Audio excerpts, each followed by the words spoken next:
ದೇವರ ಪರಿಶುದ್ಧ ನಾಮಕ್ಕೆ ಮಹಿಮೆ ಉಂಟಾಗಲಿ. ಮತ್ತೊಂದು ಆವೃತ್ತಿ ದೇವರ ಸಮ್ಮುಖದಲ್ಲಿ ಆತನ ವಾಕ್ಯವನ್ನು ಕಲೀಲಿಕ್ಕೆ ದೇವರು ತಾನೇ ಮಾಡ್ತಿರೋ ಎಲ್ಲ ಸಹಾಯಕ್ಕಾಗಿ ನಾನು ದೇವರಿಗೆ ವಂದಿಸುವನಾಗಿದ್ದೇನೆ. ಈ ಸಂದರ್ಭದಲ್ಲಿ ನಾವು ಈ ದಿನ ಬೈಬಲ್ ಸ್ಟಡಿ ನಾವು ಮಾಡೋಕ್ಕೆ ಮುಂಚಿತವಾಗಿ ಒಂದು ನಿಮಿಷ ನಮ್ಮ ಕಣ್ಣುಗಳನ್ನು ಮುಚ್ಚಿಕೊಂಡು ನಾವೆಲ್ಲರೂ ಪ್ರಾರ್ಥನೆ ನಾವು ಮಾಡಿಕೊಳ್ಳೋಣ ಆಗಿರೋಣ. ಪ್ರೀತಿಯುಳ್ಳ ಕೃಪೆಯುಳ್ಳ ತಂದೆ ಆದ ದೇವರೇ, ಅಪ್ಪ ಸ್ವಾಮಿ, ಈ ದಿನ ಬೈಬಲ್ ಸ್ಟಡಿ ನಿನ್ನ ಕೈಯಲ್ಲಿ ಒಪ್ಪಿಸಿಕೊಡ್ತಿದ್ದೇವಪ್ಪ. ಕರ್ತನೇ ಸ್ವಾಮಿ, ಈ ದಿನ ಕಲಿಯುವಂಥ ಎಲ್ಲ ವಿಚಾರಗಳನ್ನು ಸಂಗತಿಗಳನ್ನು ನಿನ್ನ ಕೈಯಲ್ಲಿ ಒಪ್ಪಿಸಿಕೊಡ್ತಿದ್ದೇವೆ. ಪವಿತ್ರ ಆತ್ಮನೇ, ನೀ ನಮಗೆ ಬೋಧಕನಾಗಿದ್ದು ನಮ್ಮೆಲ್ಲರಿಗೆ ಕಲಿಸಪ್ಪ. ನಮ್ಮ ಜೀವಿತ ನಿನ್ನ ವಾಕ್ಯವನ್ನು ಕೇಳಿ ನಮ್ಮ ಜೀವಿತಗಳು ರೂಪಾಂತರಗೊಳ್ಳಲಿಕ್ಕೆ ನೀನು ಸಹಾಯ ಮಾಡಬೇಕಾ ನಾವು ಬೇಡ್ತಿದ್ದೇವೆ. ನಿಮ್ಮ ಕೈಯಲ್ಲಿ ಒಪ್ಪಿಸಿಕೊಡ್ತಿದ್ದೇವೆ. ಯೇಸು ಕ್ರಿಸ್ತನ ಹೆಸರಿನಲ್ಲಿ ಎಲ್ಲವನ್ನು ಪ್ರಾರ್ಥಿಸ್ತೀವಿ ತಂದೆಯ ದೇವರೇ, ಆಮೆನ್. ಕಳೆದ ವಾರ ನಾವು ಕಲಿತ ಸಂಗತಿ, ದೇವರ ಮಕ್ಕಳು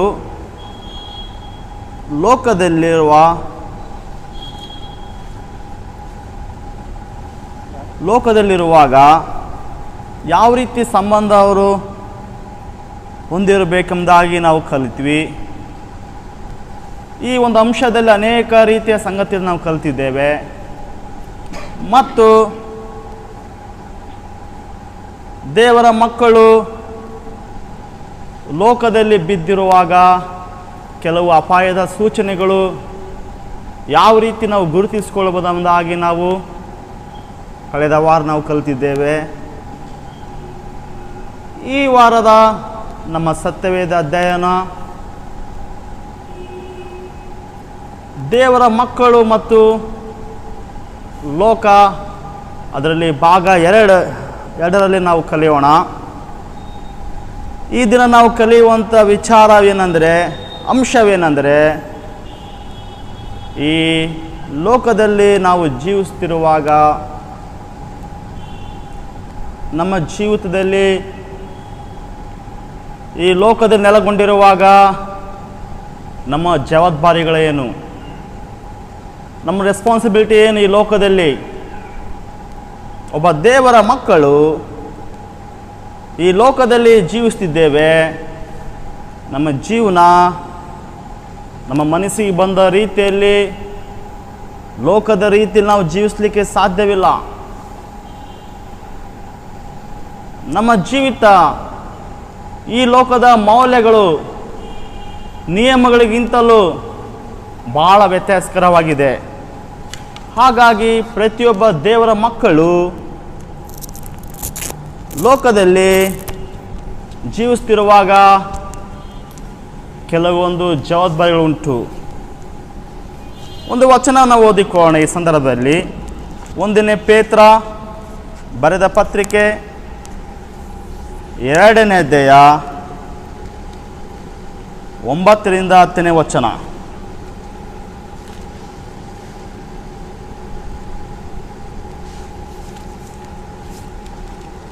ನಿಮ್ಮನ್ನು ಕತ್ತಲೆಯೊಳಗಿಂದ ಕರೆದು ತನ್ನ ಆಶ್ಚರ್ಯಕರವಾದ ಬೆಳಕಿನಲ್ಲಿ ಸೇರಿಸಿದಾತನ ಗುಣಾತಿಶಯಗಳನ್ನು ಪ್ರಚಾರ ಮಾಡುವರಾಗುವಂತೆ ದೇವರಾದಕೊಂಡ ಜನಾಂಗವು, ರಾಜವಂಶಸ್ಥರಾದ ಯಾಜಕರು, ಮೀಸಲಾದ ಜನವು, ದೇವರ ಸ್ವಕೀಯ ಪ್ರಜೆಯೂ ಆಗಿದ್ದೀರಿ. ಮೊದಲು ನೀವು ಪ್ರಜೆಯಾಗಿರಲಿಲ್ಲ, ಈಗ ದೇವರ ಪ್ರಜೆಯಾಗಿದ್ದೀರಿ. ಮೊದಲು ವಾತ್ಸಲ್ಯ ಹೊಂದಿರಲಿಲ್ಲ, ಈಗ ವಾತ್ಸಲ್ಯ ಹೊಂದಿದವರಾಗಿದ್ದೀರಿ. ಆಮೆನ್. ಇಲ್ಲಿ ದೇವರ ವಾಕ್ಯ ಹೇಳ್ತಿದೆ, ನಮ್ಮನ್ನು ಕತ್ತಲೆಯೊಳಗಿಂದ ದೇವರು ನಮ್ಮನ್ನು ಕರೆದು ತನ್ನ ಆಶ್ಚರ್ಯಕರವಾದ ಬೆಳಕಿನಲ್ಲಿ ಸೇರಿಸಿದಾತನ ಗುಣಾತಿಶಯಗಳನ್ನು ನಾವು ಪ್ರಚಾರ ಮಾಡಬೇಕೆಂಬುದಾಗಿ ದೇವರು ಆದುಕೊಂಡಂಥ ನಾವು ಜನಾಂಗಗಳಾಗಿದ್ದೇವೆ. ಮತ್ತು ರಾಜವಂಶಸ್ಥರಾಗಿದೆ ಎಂಬುದಾಗಿ ದೇವರ ವಾಕ್ಯ ಬರೆಯಲ್ಪಟ್ಟಿದೆ. ಯಾಜಕರಾಗಿದ್ದೇವೆ, ನಾವು ಮೀಸಲಾದ ಜನರಾಗಿದ್ದೇವೆ, ದೇವರ ಪ್ರಜೆಯಾಗಿದೆ ಎಂಬುದಾಗಿ ಇಲ್ಲಿ ವಚನ ತಿಳಿಸ್ತದೆ. ಜೀವವುಳ್ಳ ದೇವರಿಗೆ ಮತ್ತು ಕ್ರಿಸ್ತನಿಗಾಗಿ ನಾವು ಸಾಕ್ಷಿಯಾಗಿ ಜೀವಿಸಲಿಕ್ಕೆ ಈ ಕತ್ತಲೆಯ ಅಂಧಕಾರದ ಲೋಕದಲ್ಲಿ ದೇವರು ನಮ್ಮನ್ನು ಒಂದು ಪ್ರಾಮುಖ್ಯವಾದ ಪಾತ್ರವನ್ನು ನೆರವೇರಿಸಲಿಕ್ಕೆ ನಮ್ಮನ್ನು ಇಟ್ಟಿದ್ದಾನೆ.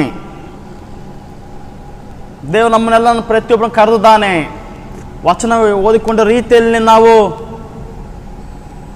ನಾವು ರಾಯಭಾರಿಯಾಗಿದ್ದೇವೆ, ಸ್ವಕೀಯ ಜನರಾಗಿದ್ದೇವೆ, ಯಾಜಕರಾಗಿದ್ದೇವೆ. ನಮ್ಮ ಪ್ರತಿಯೊಬ್ಬರ ಜೀವಿತದಲ್ಲಿ ದೇವರ ಒಂದು ಉದ್ದೇಶ, ಆಲೋಚನೆ ಇದೆ. ಯೇಸು ಕ್ರಿಸ್ತನ ನೋಡುವಾಗ, ಯೇಸು ಕ್ರಿಸ್ತನು ಈ ಲೋಕದಲ್ಲಿ ಜೀವಿಸುವಾಗ ಆತನು ಮನುಷ್ಯರ ರೀತಿಯಲ್ಲಿ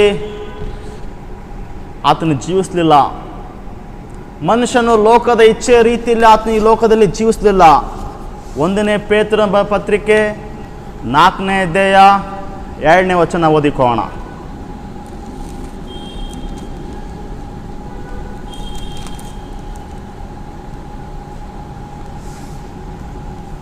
1ನೇ ಪೇತ್ರನ ಪತ್ರಿಕೆ 4ನೇ ಅಧ್ಯಾಯ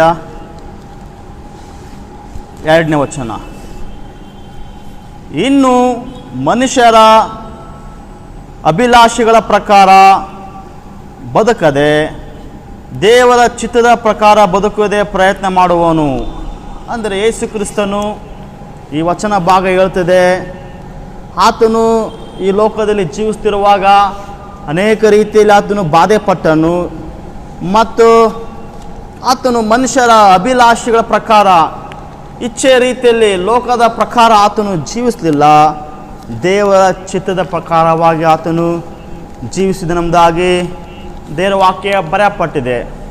ನಮ್ಮೆಲ್ಲರ ಜೀವಿತದಲ್ಲಿ ಈ ಲೋಕದಲ್ಲಿ ಯೇಸು ಕ್ರಿಸ್ತನು ನಮಗೆ ಮಾದರಿಯನ್ನು ತೋರಿಸಿಕೊಟ್ಟೋಗಿದ್ದಾನೆ. ನಾವು ಪ್ರತಿಯೊಬ್ಬರು ಯೇಸು ಕ್ರಿಸ್ತನ ಮಾದರಿಯನ್ನು ನಾವು ಅನುಸರಿಸಬೇಕು. ಯೇಸು ಕ್ರಿಸ್ತ ನಮ್ಮೆಲ್ಲರಿಗೆ ಪರಿಪೂರ್ಣವಾದ ಮಾದರಿ ಆಗಿದ್ದಾನೆ, ಪರ್ಫೆಕ್ಟ್ ಮಾದರಿ ಆಗಿದ್ದಾನೆ. ಆತನ ಮಾದರಿಯಲ್ಲಿ ನಾವು ಜೀವಿಸಬೇಕೆಂಬುದಾಗಿ ದೇವರ ವಚನ ಹೇಳ್ತದೆ.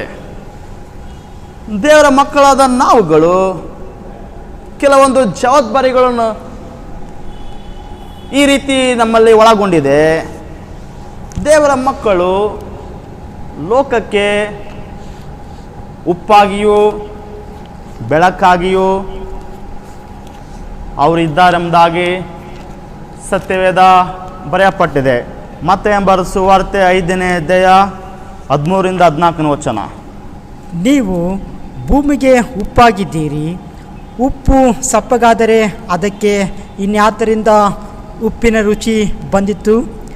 ಜನರು ಅದನ್ನು ಹೊರಗೆ ಹಾಕಿ ತುಳಿಯುವುದಕ್ಕೆ ಅದು ಯೋಗ್ಯ ಹೊರತು ಮತ್ಯಾವ ಕೆಲಸಕ್ಕೂ ಬಾರದು. ನೀವು ಲೋಕಕ್ಕೆ ಬೆಳಕಾಗಿದ್ದೀರಿ. ಗುಡ್ಡದ ಮೇಲೆ ಕಟ್ಟಿರುವ ಊರು ಮರೆಯಾಗಿರಲಾರದು. ಇಲ್ಲಿ ದೇವರ ವಾಕ್ಯ ಹೇಳ್ತಿದೆ, ನಾವು ಲೋಕಕ್ಕೆ ಉಪ್ಪಾಗಿದ್ದೇವೆ ಎಂಬುದಾಗಿ.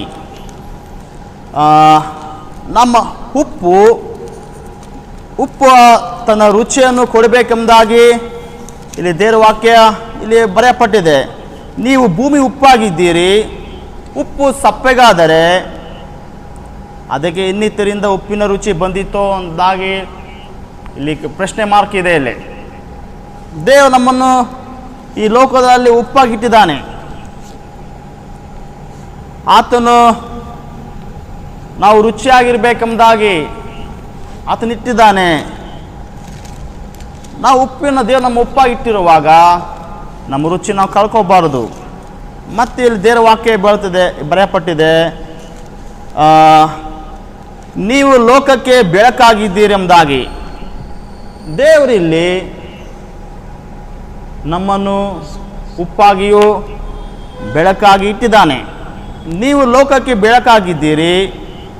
ಗುಡ್ಡದ ಮೇಲೆ ಕಟ್ಟಿರುವ ಊರು ಮರೆಯಾಗಿರಲಾರದು. ಮತ್ತು ದೀಪವನ್ನು ಹತ್ತಿಸಿ ಕೊಳದೊಳಗೆ ಇಡುವುದಿಲ್ಲ, ದೀಪಸ್ತಂಭದ ಮೇಲೆ ಇಡ್ತಾರೆ ಅಷ್ಟೇ. ಆಗ ಅದು ಮನೆಯಲ್ಲಿರುವವರೆಲ್ಲರಿಗೂ ಬೆಳಕು ಕೊಡುವುದು. ಅದರಂತೆ ನಿಮ್ಮ ಬೆಳಕು ಜನರ ಮುಂದೆ ಪ್ರಕಾಶಿಸಲಿ. ಹೀಗಾದರೆ ಅವರು ನಿಮ್ಮ ಒಳ್ಳೆಯ ಕ್ರಿಯೆಗಳನ್ನು ನೋಡಿ ಪರಲೋಕದಲ್ಲಿರುವ ನಿಮ್ಮ ತಂದೆಯನ್ನು ಕೊಂಡಾಡುವರು. ಒಂದು ದೀಪ ಹಚ್ಚಿಸಿ ಕೊಳದ ಒಳಗಡೆ ಇಡೋದಿಲ್ಲ, ಮೇಲ್ಗಡೆ ಇಡುತ್ತಾರೆ. ಒಂದು ಗುಡ್ಡದ ಮೇಲಿರುವಂಥ ಮನೆ ಯಾವ ರೀತಿ ಎಲ್ಲರಿಗೆ ಕಾಣುತ್ತದೋ ಅದೇ ರೀತಿ ದೇವರು ನಮ್ಮನ್ನು ಬೆಳಕಾಗಿಟ್ಟಿದ್ದಾನೆ ಪ್ರಿಯರೇ. ಓಕೆ, ನಾವು ಈ ಸಂದರ್ಭದಲ್ಲಿ ಉಪ್ಪು ಮತ್ತು ಬೆಳಕಿನ ಬಗ್ಗೆ ನಾವು ಕಲಿಯರಾಗಿರೋಣ. ಮೊದಲನೇದಾಗಿ ನಾವು ಲೋಕಕ್ಕೆ ಉಪ್ಪಾಗಿದ್ದೇವೆ. ಉಪ್ಪು ಬಹಳ ಪ್ರಾಮುಖ್ಯವಾದ ಒಂದು ಅಂಶವಾಗಿದೆ, ಪದಾರ್ಥವಾಗಿದೆ. ಅದು ಆಹಾರಕ್ಕೆ ರುಚಿ ಕೊಡುವಂಥ ಒಂದು ಪದಾರ್ಥವಾಗಿದೆ ಮತ್ತು ಆಹಾರಕ್ಕೆ ರುಚಿ ಕೊಟ್ಟು ಆಹಾರವನ್ನು ಅದು ಸಂರಕ್ಷಿಸುತ್ತದೆ. ನಾವು ಉಪ್ಪಿನ ಒಂದು ಹಿನ್ನೆಲೆ ನೋಡುವಾಗ ಉಪ್ಪು ಬಹಳ ಬೆಲೆ ಬಾಳುವ ಒಂದು ವಸ್ತುವಾಗಿದೆ. ಉಪ್ಪನ್ನು ಅನೇಕ ರೀತಿಯಲ್ಲಿ ಉಪಯೋಗಿಸ್ತಾರೆ. ಸತ್ಯವೇದದಲ್ಲಿ ಸಹ ಬರೆಯಲ್ಪಟ್ಟಿದೆ. ಇವತ್ತು ಉಪ್ಪಿಲ್ಲದೆ ಯಾರು ಜೀವನ ಮಾಡೋಕ್ಕಾಗಲ್ಲ, ಉಪ್ಪಿಲ್ಲದೆ ಊಟ ಮಾಡೋಕ್ಕೇನಾಗಲ್ಲ, ಸಪ್ಪೆ ಯಾರು ತಿನ್ನೋಕ್ಕಾಗಲ್ಲ. ಉಪ್ಪು ಬೇಕೇ ಬೇಕು. ಊಟಕ್ಕೆ ಅಲ್ಲಿ ಮಾತ್ರ ಅಲ್ಲದೆ ಅನೇಕ ರೀತಿಯಲ್ಲಿ ನಾವು ಉಪ್ಪನ್ನು ಉಪಯೋಗಿಸ್ತೇವೆ. ಉಪ್ಪು ಮೊದಲನೇದಾಗಿ ಆಹಾರಕ್ಕೆ ರುಚಿ ಕೊಡಲು ಅದು ಒಂದು ಸಾಮರ್ಥ್ಯವಾಗಿದೆ. ಸತ್ಯವೇದದಲ್ಲಿ ಯೋಬನ ಪುಸ್ತಕ 6ನೇ ಅಧ್ಯಾಯ 6ನೇ ವಚನ ಓದಿಕೊಳ್ಳೋಣ. ಸಪ್ಪೆಯನ್ನು ಉಪ್ಪಿಲ್ಲದೆ ತಿನ್ನಬಹುದೇ? ಮೊಟ್ಟೆಯಲ್ಲಿರುವ ಲೋಳೆಯು ರುಚಿಯೇ? ಇಲ್ಲಿ ದೇವರ ವಾಕ್ಯ ಹೇಳ್ತದೆ, ಸಪ್ಪೆ ಉಪ್ಪಿಲ್ಲದೆ ನಾವು ತಿನ್ನಬಹುದೇ ಅಂದರೆ ಉಪ್ಪು ಇಲ್ಲದೆ ಯಾವ ಊಟನೂ ಸಹ ನಾವು ಮಾಡಲಿಕ್ಕಾಗಲ್ಲ. ಆಹಾರಕ್ಕೆ ಉಪ್ಪು ಬೇಕೇ ಬೇಕು. ಮತ್ತು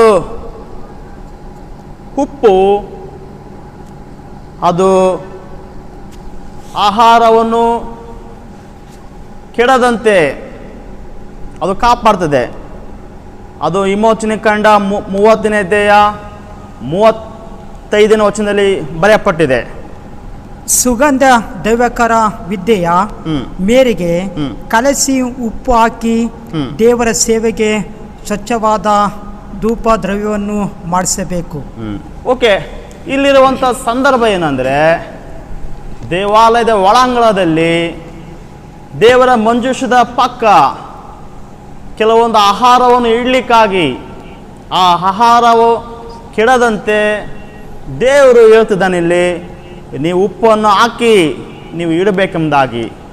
ಅಂದರೆ ಉಪ್ಪು ಹಾಕುವಾಗ ಆ ಪದಾರ್ಥ ಆಹಾರ ಮನುಷ್ಯ ತಿನ್ನುವ ಯಾವುದೇ ಒಂದು ವಸ್ತು ಆಗಲಿ ಯಾವುದೇ ಪದಾರ್ಥವಾಗಲಿ ಅದು ಕೆಡದಂತೆ ಇಡಲಿಕ್ಕೆ ಉಪ್ಪು ಭಾಳ ಪ್ರಾಮುಖ್ಯವಾಗಿದೆ.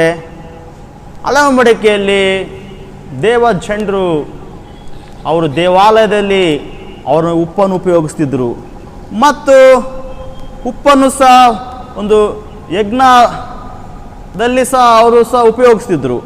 ಏಚಿಕೆಯನ್ನು ಪ್ರವಾದನೆ ಗ್ರಂಥ 43ನೇ ಅಧ್ಯಾಯ 24ನೇ ವಚನ.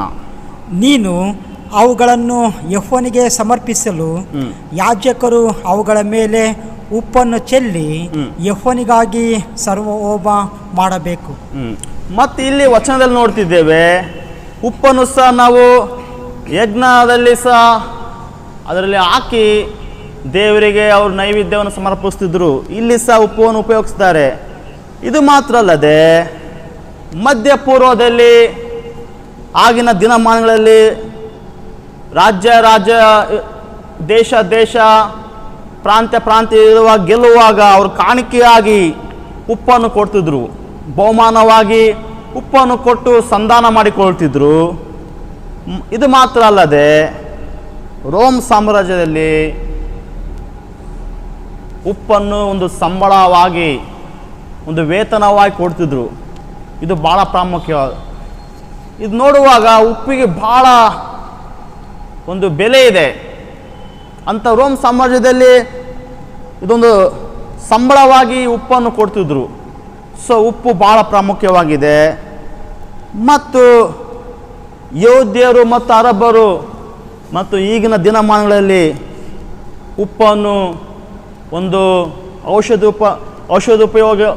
ಔಷಧ ರೀತಿಯಲ್ಲಿ ಇದನ್ನು ಉಪಯೋಗಿಸ್ತಾರೆ.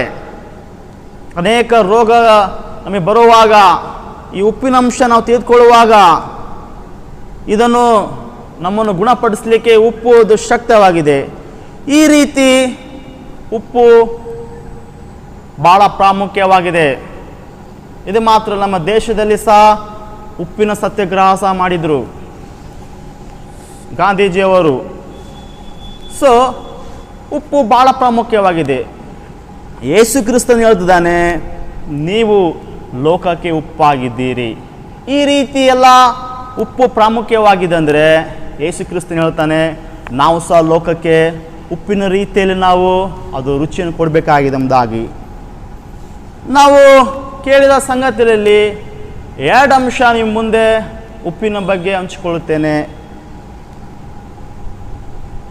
ಉಪ್ಪು ಯಾವುದಕ್ಕೆಲ್ಲ ಪ್ರಯೋಜನ ಆಗಿದೆ, ಯಾವುದಕ್ಕೆಲ್ಲ ಉಪಯೋಗಿಸ್ತಾರೆ ಅಂತ ನಾವು ಕಲ್ತೀವಿ. ಉಪ್ಪು ಯಾವ ರೀತಿ ಒಂದು ಆಹಾರ, ಒಂದು ಪದಾರ್ಥ, ಒಂದು ಮಾಂಸವಾಗಲಿ ಯಾವುದೇ ಒಂದು ಪದಾರ್ಥವನ್ನು ಕೆಡದಂತೆ ಯಾವ ರೀತಿ ಸಂರಕ್ಷಿಸ್ತದೋ, ಇವತ್ತು ಪ್ರಿಯರೇ ನಮ್ಮ ಜೀವಿತ ಉಪ್ಪಿನ ರೀತಿ ಸಹ ನಾವು ಸಹ ಲೋಕದಲ್ಲಿರುವಾಗ ಈ ಲೋಕದಲ್ಲಿ ನೀತಿವಂತಿಕೆ ಕಡಿಮೆ ಆಗಿದೆ. ನೈತಿಕತೆ, ನೀತಿವಂತಿಕೆ, ನ್ಯಾಯ, ಪರಿಶುದ್ಧತೆ ಈ ಲೋಕದಲ್ಲಿ ಕುಂಠಿತಗೊಂಡಿದೆ. ಇವತ್ತು ಎಲ್ಲಿ ಹೋದರೂ ಅನ್ಯಾಯ. ಯಾವೊಂದು ಕಚೇರಿಗೆ ಹೋದರೂ ಅನ್ಯಾಯ, ಮೋಸ, ವಂಚನೆ, ಭ್ರಷ್ಟಾಚಾರ, ಅನೇಕ ಸಂಗತಿಗಳು ನಮ್ಮ ಸುತ್ತಮುತ್ತಲು ನಡೀತಿದೆ ಪ್ರಿಯರೇ. ಅನೇಕ ರೀತಿಯ ಆಹಾರವನ್ನು ಕೆಡದಂತೆ ಉಪ್ಪನ್ನು ಯಾವ ರೀತಿ ನಾವು ಉಪಯೋಗಿಸಿ ಅದನ್ನು ಸಂರಕ್ಷಿಸ್ತೀವೋ ಅದೇ ರೀತಿಯಲ್ಲಿ ಕ್ರೈಸ್ತರು ಮತ್ತು ದೇವರ ಮಕ್ಕಳು ತಮ್ಮ ಜೀವನದ ಮಾದರಿಯಿಂದ ಲೋಕದಲ್ಲಿ ಒಂದು ಉನ್ನತವಾದ ನೈತಿಕ ಮಟ್ಟವನ್ನು ಸಂರಕ್ಷಿಸುವವರಾಗಿರಬೇಕು. ನಮ್ಮ ಸುತ್ತಮುತ್ತಲಿರುವಂಥ ಎಲ್ಲ ಕಡೆಗೆ ನೈತಿಕ ಮಟ್ಟ ಕುಸಿದಿದೆ, ನೀತಿವಂತಿಕೆ ಕುಸಿದಿದೆ, ಪರಿಶುದ್ಧತೆ ಹಾಳಾಗಿದೆ. ಇನ್ನೊಂದು ಮಾತು ಹೇಳಬೇಕಾಗಿದ್ದರೆ, ನೈತಿಕ ನಾಶದೊಳಗೆ ಮುಳುಗದಂತೆ ಲೋಕವನ್ನು ಅಶುದ್ಧ ಅನ್ಯಾಯ ತಪ್ಪಿಸಲು ದೇವರು ನಮ್ಮನ್ನು ಉಪ್ಪಾಗಿಟ್ಟಿದ್ದಾನೆ. ಉಪ್ಪು ಯಾವ ರೀತಿ ಪದಾರ್ಥವನ್ನು ಕೆಡದಂತೆ ಸಂರಕ್ಷಿಸ್ತದೋ ಅದೇ ರೀತಿ ನಾವು ನಮ್ಮ ಜೀವಿತ ಮೂಲಕವಾಗಿ ಈ ಲೋಕದಲ್ಲಿರುವ ಪಾಪದ ಅನೀತಿವಂತಿಕೆ, ಅನ್ಯಾಯವಂತಿಕೆ ಅದನ್ನು ತಡೆಗಟ್ಟು ನಾವು ನೀತಿಯನ್ನು ಸಂರಕ್ಷಿಸಬೇಕು ಪ್ರಿಯರೇ. ಉದಾಹರಣೆಗೆ ನಮ್ಮೆಲ್ಲ ವ್ಯವಹಾರಗಳಲ್ಲಿ ನೋಡುವಾಗ ಅನೇಕ ವ್ಯವಹಾರ ಬಿಸ್ನೆಸ್ಸಲ್ಲಿ ನೈತಿಕತೆ ಮಟ್ಟ, ನೀತಿವಂತಿಕೆ ಕಡಿಮೆ ಆಗಿದೆ, ಅನ್ಯಾಯ. ಆದರೆ ದೇವರ ಮಕ್ಕಳು ನಮ್ಮ ವ್ಯವಹಾರಗಳಲ್ಲಿ ನಾವು ಈ ಲೋಕದ ತೊಡಗಿರುವಂಥ ವ್ಯವಹಾರ ಸಂಗತಿಗಳ ಮಧ್ಯದಲ್ಲಿ, ನಮ್ಮ ಕೆಲಸಗಳಲ್ಲಿ, ನಮ್ಮ ಆಫೀಸುಗಳಲ್ಲಿ, ನಮ್ಮ ದುಡಿಮೆಗಳಲ್ಲಿ, ನಮ್ಮ ಕಚೇರಿಗಳಲ್ಲಿ ಎಲ್ಲೆಲ್ಲಿ ಅನೀತಿವಂತಿಕೆ ಇದೆ, ಭ್ರಷ್ಟಾಚಾರ ಇದೆ, ನಾವಲ್ಲಿ ನೀತಿಯನ್ನು ಸ್ಥಾಪಿಸಬೇಕು ಪ್ರಿಯರೇ. ನಮ್ಮ ವ್ಯವಹಾರಗಳಲ್ಲಿ ನೈತಿಕ ಮಟ್ಟ ಕಳೆದು ಹೋಗಿದೆ. ನಾವು ಅದನ್ನು ದೇವರು ನಮ್ಮನ್ನು ಉಪ್ಪಾಗಿಟ್ಟಿದ್ದ, ನಾವು ಅದನ್ನು ಸಂರಕ್ಷಿಸಬೇಕು. ಕೆಲವರು ಹೇಳ್ತಾರೆ, ಬ್ರದರ್ ಇದು ನಮ್ಮ ಬಿಸ್ನೆಸ್, ನಾವು ಸುಳ್ಳು ಹೇಳಲೇಬೇಕು. ಕೆಲವರು ಹೇಳ್ತಾರೆ, ನಾನು ಎಷ್ಟೋ ಜನ ಕೇಳಿದ್ದೀನಿ, ಕೆಲವರು ತಮ್ಮ ಬಿಸ್ನೆಸ್, ದೇವ್ರ ಮಕ್ಕಳು ಬಿಸ್ನೆಸ್ ಪ್ರಾರಂಭ ಮಾಡ್ತಾರೆ. ನಾನು ಎಷ್ಟೋ ಜನ ಕೇಳಿದ್ದೀನಿ, ಬ್ರದರ್ ನಾವು ಸುಳ್ಳು ಹೇಳಲೇಬೇಕು. ಒಬ್ಬ ಲಾಯರು ನನಗೆ ಭೇಟಿಯಾಗಿದ್ದರು, ಅವರು ದೇವ್ರ ಮಕ್ಕಳು. ಅವರು ಬಾಯಿ ಬಂದಾಗ ನೆದರಿ ಇನ್ನೊಬ್ರು ಬೈತಿದ್ದು ಕೆಟ್ಟ ಕೆಟ್ಟ ಶಬ್ದಗಳಿಂದ. ಅವಾಗ ನಾನು ಕೇಳಿದೆ, ನೀವು ದೇವ್ರ ಮಕ್ಕಳು, ನೀವು ದೇವ್ರ ಮಗಳು, ದೇವರ ಮಕ್ಕಳು, ನೀವು ಯಾವ ರೀತಿ ನೀವು ಕೆಟ್ಟ ಕೆಟ್ಟ ಮಾತು ಮಾತಾಡ್ತೀನಿ? ಅವ್ರು ಅಂದರು, ಇದು ನನ್ನ ಬಿಸ್ನೆಸ್, ನಾನು ಮಾತಾಡಲೇಬೇಕು ಕೆಟ್ಟದಾಗಿ. ಅಂದರೆ ನಾವು ಮರ್ತ್ಬಿಟ್ಟಿವಿ ನಮ್ಮ ದೇವರು ಯಾಕೆ ನಮ್ಮ ಇಟ್ಟಿದ್ದಾನೆ. ನಾವು ಅದನ್ನು, ಇದು ಮಾಮೂಲು, ಇದು ನಾವು ಅಡ್ಜಸ್ಟ್ಮೆಂಟ್ ಆಗ್ಬಿಟ್ಟಿವಿ. ನಾವು ಅದಕ್ಕೆ ಮಾತಿನಲ್ಲಿ ನೀತಿವಂತಿಕಿಲ್ಲ. ದೇವ್ರ ಮಕ್ಕಳು ನಾವು ಸಭೆಯಲ್ಲಿ ಇಲ್ಲಿ ಅನ್ಯ ಭಾಷೆ ಮಾತಾಡ್ತೀವಿ, ಹೊರಗಡೆ ಬೇರೆ ಭಾಷೆ ಮಾತಾಡ್ತೀವಿ, ದುರ್ಭಾಷೆ ಮಾತಾಡ್ತೀವಿ. ಒಂದು ಸರಿ ಒಬ್ಬ ಆಂಟಿ ಅಂಕಲ್ ನಾನು ಭೇಟಿ, ಅವ್ರು ಯಾವಾಗ ನನ್ನ ಸಂಧಿಸ್ತಿದ್ರು. ನಾನು ನೋಡುವಾಗ ಭಾಳ ಖುಷಿಯಿಂದ ಇರ್ತಿದ್ರು ಅವ್ರು ಯಾವಾಗಲೂ. ನಾನು ಸಿಕ್ಕಟ್ಟಿಗೆ ಯಾವಾಗ ಪ್ರೈಸ್ ರಂಗನಾಥ್, ಪ್ರೈಸ್ ಯಾವಾಗ ಸಮಾಧಾನದಿಂದ ಅವ್ರ ಮಾತಿನಲ್ಲಿ ಅವ್ರ ಮಾತಿನಲ್ಲಿ ನಾನು ಆದರಿಸಪಡ್ತಿದ್ದೆ. ಅವ್ರು ಯಾವಾಗಲೂ ಸಿಗಲು ನನಗೆ ದೇವ್ರ ಮಾತನ್ನೇ ಮಾತಾಡ್ತಿದ್ರು, ದೇವ್ರ ಬಗ್ಗೆ ಹೇಳ್ತಿದ್ರು. ನನಗೆ ಭಾಳ ಇಷ್ಟ ಆದರು ಅವರು. ಒಂದು ಸರಿ ಏನಾಯ್ತಂದ್ರೆ, ನಾನು ಅವರಿಗೆ ಇನ್ಫಾರ್ಮ್ ಮಾಡದೆ ಅವ್ರ ಮನೆಗೆ ನಾನು ಭೇಟಿ ಕೊಟ್ಬಿಟ್ಟೆ ಒಂದಿನ. ಆಂಟಿ ಅಂಕಲು ಅವರು ಕಿಚನ್ ರೂಮಲ್ಲಿದ್ದಾರೆ. ನಾನು ನಿಧಾನ ಗೇಟ್ ತಗೊಂಡು ಹೋದೆ. ಅವರು ಮುಂದೆ ಹಾಲಲ್ಲಿ ನಿಧಾನ ಹಂಗೆ ಕೂತ್ಕೊಂಡ್ಬಿಟ್ಟೆ. ಅವ್ರಿಗೆ ಹೇಳಿಲ್ಲ ನಾನು ಒಳಗೆ ಇಲ್ಲಿ ಬಂದಿನ ಅಂತ. ಸ್ವಲ್ಪ ಬಿಟ್ಟು ಹೇಳೋಣ ಅಂತ ಹೇಳಿ ನಾನು ಕೂತ್ಕೊಂಡೆ ಅಲ್ಲಿ. ತಕ್ಷಣ ಒಂದು ಕಾಲ್ ಬಂದ್ಬಿಡ್ತು ಅವ್ರ ಫೋನಿಗೆ. ಕಾಲ್ ಮಾಡಿದವ್ರು ಯಾರು ಗೊತ್ತಾ? ಮನೆ ಓನರು, ಅವ್ರ ಬಾಡಿಗಿದ್ರು. ಮನೆ ಓನರ್ ಫೋನ್ ಮಾಡಿದ, ಯಾಕೆ ನೀನು ಬಾಡಿಗೆ ಕೊಟ್ಟಿಲ್ಲ ಅಂತೇಳಿ ಫೋನ್ ಮಾಡಿ ಅವ್ರನ್ನ ಜೋ ಮಾಡಲಿಕ್ಕೆ ಪ್ರಾರಂಭಿಸಿದ. ತಕ್ಷಣ ಆಂಟಿ ಅಂಕಲ್ ತಮ್ಮ ಬಾಯಲ್ಲಿ ಕೆಟ್ಟ ಮಾತುಗಳು ಓನರಿಗೆ ಇವರು ಭಯಂಕರ ಭಾಷೆ ಮಾತಾಡಿಬಿಟ್ರು. ನಾನು ಮುಂದಡಿ ಕೂತ ನನಗೆ ಶಾಕ್ ಕೊಡೋಂಗಾಯ್ತು. ಏನಪ್ಪ ಇವ್ರನ್ನ ನಮ್ಮ ಮುಂದೆ, ಸಭೆ ಮುಂದೆ ಒಳ್ಳೆ ಭಾಷೆ ಮಾತಾಡ್ತಾರೆ, ವೈಯಕ್ತಿಕವಾಗಿ ಬರುವಾಗ ಎಂಥ ಕೆಟ್ಟ ಭಾಷೆ ಮಾತಾಡ್ತಾರಲ್ಲಪ್ಪ. ಅವೆಲ್ಲ ಕೆಟ್ಟ ಭಾಷೆ ಮಾತಾಡಿದರು, ಜಗಳ ಆಡಿದರು. ಎಲ್ಲ ಮುಗಿದ ಮೇಲೆ ಅವ್ರು ನಿಧಾನ ಹೊರ ಬಂದು ನಾನು ನೋಡಿದ ತಕ್ಷಣ ಅವ್ರು ಶಾಕ್ ಆಗ್ಬಿಟ್ರು. ಓ ಯಾವ ಬಂದೆ ಅಂತ. ನಾನಂದೆ, ಅಂಕಲ್ ಆಂಟಿ ಈಗ ಯಾವಾಗ ಫೋನ ಮಾತಾಡ್ತಿದ್ರು ಅವಾಗ ನಾನು ಬಂದೆ ಅಂದಾಗೆ. ಅಂದರೆ ನಮ್ಮ ಮಾತಿನಲ್ಲಿ ನೈತಿಕ ಮಟ್ಟ ಇವತ್ತು ಕೆಟ್ಟು ಹೋಗಿದೆ, ಹಾಳಾಗಿದೆ. ಮತ್ತು ಯಥಾರ್ಥವಾಗಿ ನಡ್ಕೊಳ್ಳೋದು ಯಥಾರ್ಥವಾಗಿ ಇಲ್ಲ. ಒಳಗೊಂದು ಹೊರಗೊಂದು. ನಾವು ಪಾಸ್ಟ್ ಇರುವಾಗ ಒಂಥರ ಇರ್ತೀವಿ, ಪಾಸ್ಟ್ ಇಳಿದಾಗ ಒಂಥರ ದೇವ್ರ ಮಕ್ಕಳು ಇದ್ದಾಗ ಒಂಥರ ಇರ್ತೀವಿ, ದೇವ್ರ ಮಕ್ಕಳು ಇಳಿದಾಗ ಒಂಥರ ಇರ್ತೀವಿ. ಒಟ್ಟಿನಲ್ಲಿ ಹೇಳಬೇಕಾಗಿದ್ದರೆ ಪ್ರಪಂಚದಲ್ಲಿ ನಮ್ಮ ಸುತ್ತಮುತ್ತಲಲ್ಲಿ ನೈತಿಕ ಮಟ್ಟ ಕೆಟ್ಟು ಹೋಗಿದೆ. ಉಪ್ಪು ಯಾವ ರೀತಿ ಆಹಾರವನ್ನು ಕೆಡದಂತೆ ಸಂರಕ್ಷಿಸ್ತಿದ್ಯೋ, ದೇವ್ರು ನಮ್ಮನ್ನು ಉಪ್ಪಾಗಿಟ್ಟಿದ್ದ ನಾವು ನೈತಿಕ ಮಟ್ಟ ಕೆಟ್ಟೋಗದಂತೆ ನಾವು ಅದನ್ನು ಕಾಪಾಡಬೇಕು ಪ್ರಿಯರೇ. ನಾವು ಬಿಸ್ನೆಸ್ಸಲ್ಲಿ ನಮ್ಮ ಬಿಸ್ನೆಸ್ ಅಂತ ಹೇಳಂಗಿಲ್ಲ. ಶದ್ರಾಕ್ ಮೇಷಕ್ ಅಬೇದ್ನೆಗೋ ಅವರು ಆ ಆಸ್ಥಾನದಲ್ಲಿ ಅವರಿಗೆ ಭಾಳ ಬ್ಯುಸಿ ಇತ್ತು. ಅವರು ಶದ್ರಾಕ್ ಮೇಷಕ್ ಅವರೆಲ್ಲ ಭಾಳ ಬ್ಯುಸಿ ಇದ್ದರು, ಆದರೂ ಅವರು ಪ್ರಾಮಾಣಿಕರಾಗಿದ್ದರು. ಅವರು ಸತ್ಯವನ್ನು ಆಡೋರು. ಅವರು ಇಲ್ಲ ಇದು ಬಿಸ್ನೆಸ್ ಅಂತ ಅಡ್ಜಸ್ಟ್ಮೆಂಟ್ ಇಲ್ಲ, ಇದು ಬೇರೆ ದೇಶ, ಇದು ನಾವು ಬೇರೆ ದೇಶಕ್ಕೆ ಬಂದೀವಂತ ಅಡ್ಜಸ್ಟ್ಮೆಂಟ್ ಆಗಲಿಲ್ಲ ಅವರು. ಹಂಗಾಗಿ ನಾವು ದೇವರ ಮಕ್ಕಳು, ನಾವು ನೈತಿಕ ಮಟ್ಟವನ್ನು, ನೀತಿಯನ್ನು ನಮ್ಮ ವ್ಯವಹಾರಗಳಲ್ಲಿ, ಮಾತಿನಲ್ಲಿ, ಯಥಾರ್ಥತೆಯಲ್ಲಿ ನಾವು ಕಾಪಾಡಬೇಕು ಪ್ರಿಯರೇ. ಮತ್ತು ನಮ್ಮ ಸಭೆಯಲ್ಲಿ ಒಬ್ಬ ಯವನಸ್ಥನಿದ್ದಾನೆ, ಆತನು ವಿಲೇಜ್ ಅಕೌಂಟರು. ಆತನು ಹೇಳಿದ, ಪಾಸ್ಟರ್, ನನಗೆ ಅನೇಕ ನನ್ನ ಮೇಲೆ ಅಧಿಕಾರಿಗಳು ನನಗೆ ಲಂಚ ತಗೋ, ನೀನು ಸಹಿ ಮಾಡಿ ನನಗೆ ಮೂವ್ ಮಾಡು, ನನಗೆ ನೀನು ಇಸ್ಕೊಂಡು ನನಗೆ ಕೊಡಬೇಕೆಂದ ನನಗೆ ಹೇಳ್ತಾರಂತ ಹೇಳುವಾಗ ಆತನು ದೇವ್ರ ಮಾತನ್ನು ಕೇಳಿದ. ಒಂದು ಸಂಗತಿ ಹೇಳಿದ ಅವ್ರ ಆಫೀಸರಿಗೆ, ಇಲ್ಲ ನೀವು ನನಗೆ ಮೇಲಧಿಕಾರಿ ಆಗಿರ್ಬೋದು, ಅದು ನಾನು ಯೇಸು ಕ್ರಿಸ್ತ ನಂಬಿದ್ದೇನೆ, ನಾನು ಈ ಲಂಚನ ಮುಟ್ಟೋದಿಲ್ಲ, ನಾನು ತಾಳ್ಕೊಳ್ಳಲ್ಲ, ನೀವೇನಾದರೂ ಮಾಡ್ಕೊಳ್ರಿ, ನಾನು ಈ ಲಂಚ ತಿಳ್ಕೊಳ್ಳೋದಾಗಿ ಆತನು ತನ್ನ ವ್ಯವಹಾರದಲ್ಲಿ ತನ್ನ ಕಚೇರಿಯಲ್ಲಿ ಆತ ನ್ಯಾಯವಾಗಿ ನೀತಿಯನ್ನು ನಡೆಸಿದ ಮೇಲೆ ಅಲ್ಲಿ ಆಶ್ಚರ್ಯ ಆಯಿತು. ಆ ಕಚೇರಿಯಲ್ಲಿ ಎಲ್ಲರೂ ಲಂಚ ಪಾಪದಲ್ಲಿ ಜೀವಿಸ್ತಿದ್ರು. ಆದರೆ ಈ ವ್ಯಕ್ತಿ ದೇವರ ಮಗ ಕ್ರಿಸ್ತನ ಮಾದರಿಯನ್ನು ತೋರಿಸಿ ಅಲ್ಲಿ ನೈತಿಕ ಮಟ್ಟ ನೀತಿಯನ್ನು ಉಳಿಸಿದ. ಇವತ್ತು ನಮ್ಮ ಜೀವಿತದಲ್ಲಿ ನಾವು ನೈತಿಕ ಮಟ್ಟವನ್ನು ಉಳಿಸೋಣ. ವ್ಯಾಪಾರ ಮಾತುಗಳು ಒಂದೇ ಅಲ್ಲದೆ ಲೈಂಗಿಕ ಸಂಬಂಧಗಳ ವಿಷಯದಲ್ಲಿ ಸಹ ಗಂಡ ಹೆಂಡತಿಗೆ ನಂಬಿಕಸ್ಥಳಾಗಿರಬೇಕು, ಹೆಂಡತಿ ಗಂಡಗೂ ಸಹ ನಂಬಿಕಸ್ಥಳಾಗಿರಬೇಕು.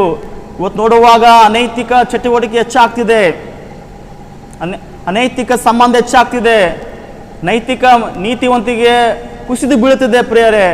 ಆದರೆ ದೇವರ ಮಕ್ಕಳು ನಾವು ನೀತಿವಂತಿಕೆ ನೈತಿಕ ಮಟ್ಟದಲ್ಲಿ ನಾವು ಜೀವಿಸಬೇಕು. ಈ ರೀತಿ ಜೀವಿಸುವಾಗ ದೇವರು ನಿಜವಾಗಿ ನಮ್ಮನ್ನು ಆಶೀರ್ವದಿಸ್ತಾನೆ. ಉಪ್ಪು ಯಾವ ರೀತಿ ಸಂರಕ್ಷಿಸ್ತದೋ ಹಾಗೆ ನಮ್ಮ ಜೀವಿತದಲ್ಲಿ, ನಮ್ಮ ಸೇವೆಗಳಲ್ಲಿ, ನಮ್ಮ ಪ್ರತಿಯೊಂದು ಜೀವಿತದಲ್ಲಿ ನಾವು ನೈತಿಕ ಮಟ್ಟ ನಾವು ಉಳಿಸೋಣ, ನಾವು ಕಾಪಾಡೋಣ. ನಾವಿಲ್ಲ ಪರವಾಗಿಲ್ಲ, ನಮ್ಮ ಬಿಸ್ನೆಸ್ಸು ಇದು ನಮ್ಮ ಡ್ಯೂಟಿ ಅಂತ ಹೇಳೋದು ಬೇಡ. ದೇವ್ರ ಮಕ್ಕಳು ನಾವು ಅದನ್ನು ಕಾಪಾಡ್ಕೊಳ್ಳೋಣ.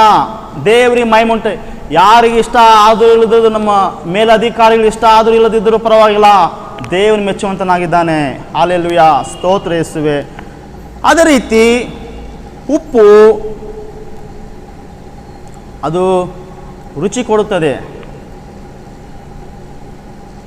ಉಪ್ಪು ಆಗಲೇ ಹೇಳಿದ ರೀತಿಯಲ್ಲಿ ಉಪ್ಪಿಲ್ಲದೆ ಯಾರು ಊಟ ಮಾಡಲಿಕ್ಕಾಗಲ್ಲ. ಉಪ್ಪನ್ನು ರುಚಿ ಕೊಡಲಿಕ್ಕೆ ಮತ್ತು ಸ್ವಾದವನ್ನು ಹೆಚ್ಚಿಸಲು ಅದನ್ನು ಬಳಸ್ತಾರೆ. ಅದೇ ರೀತಿ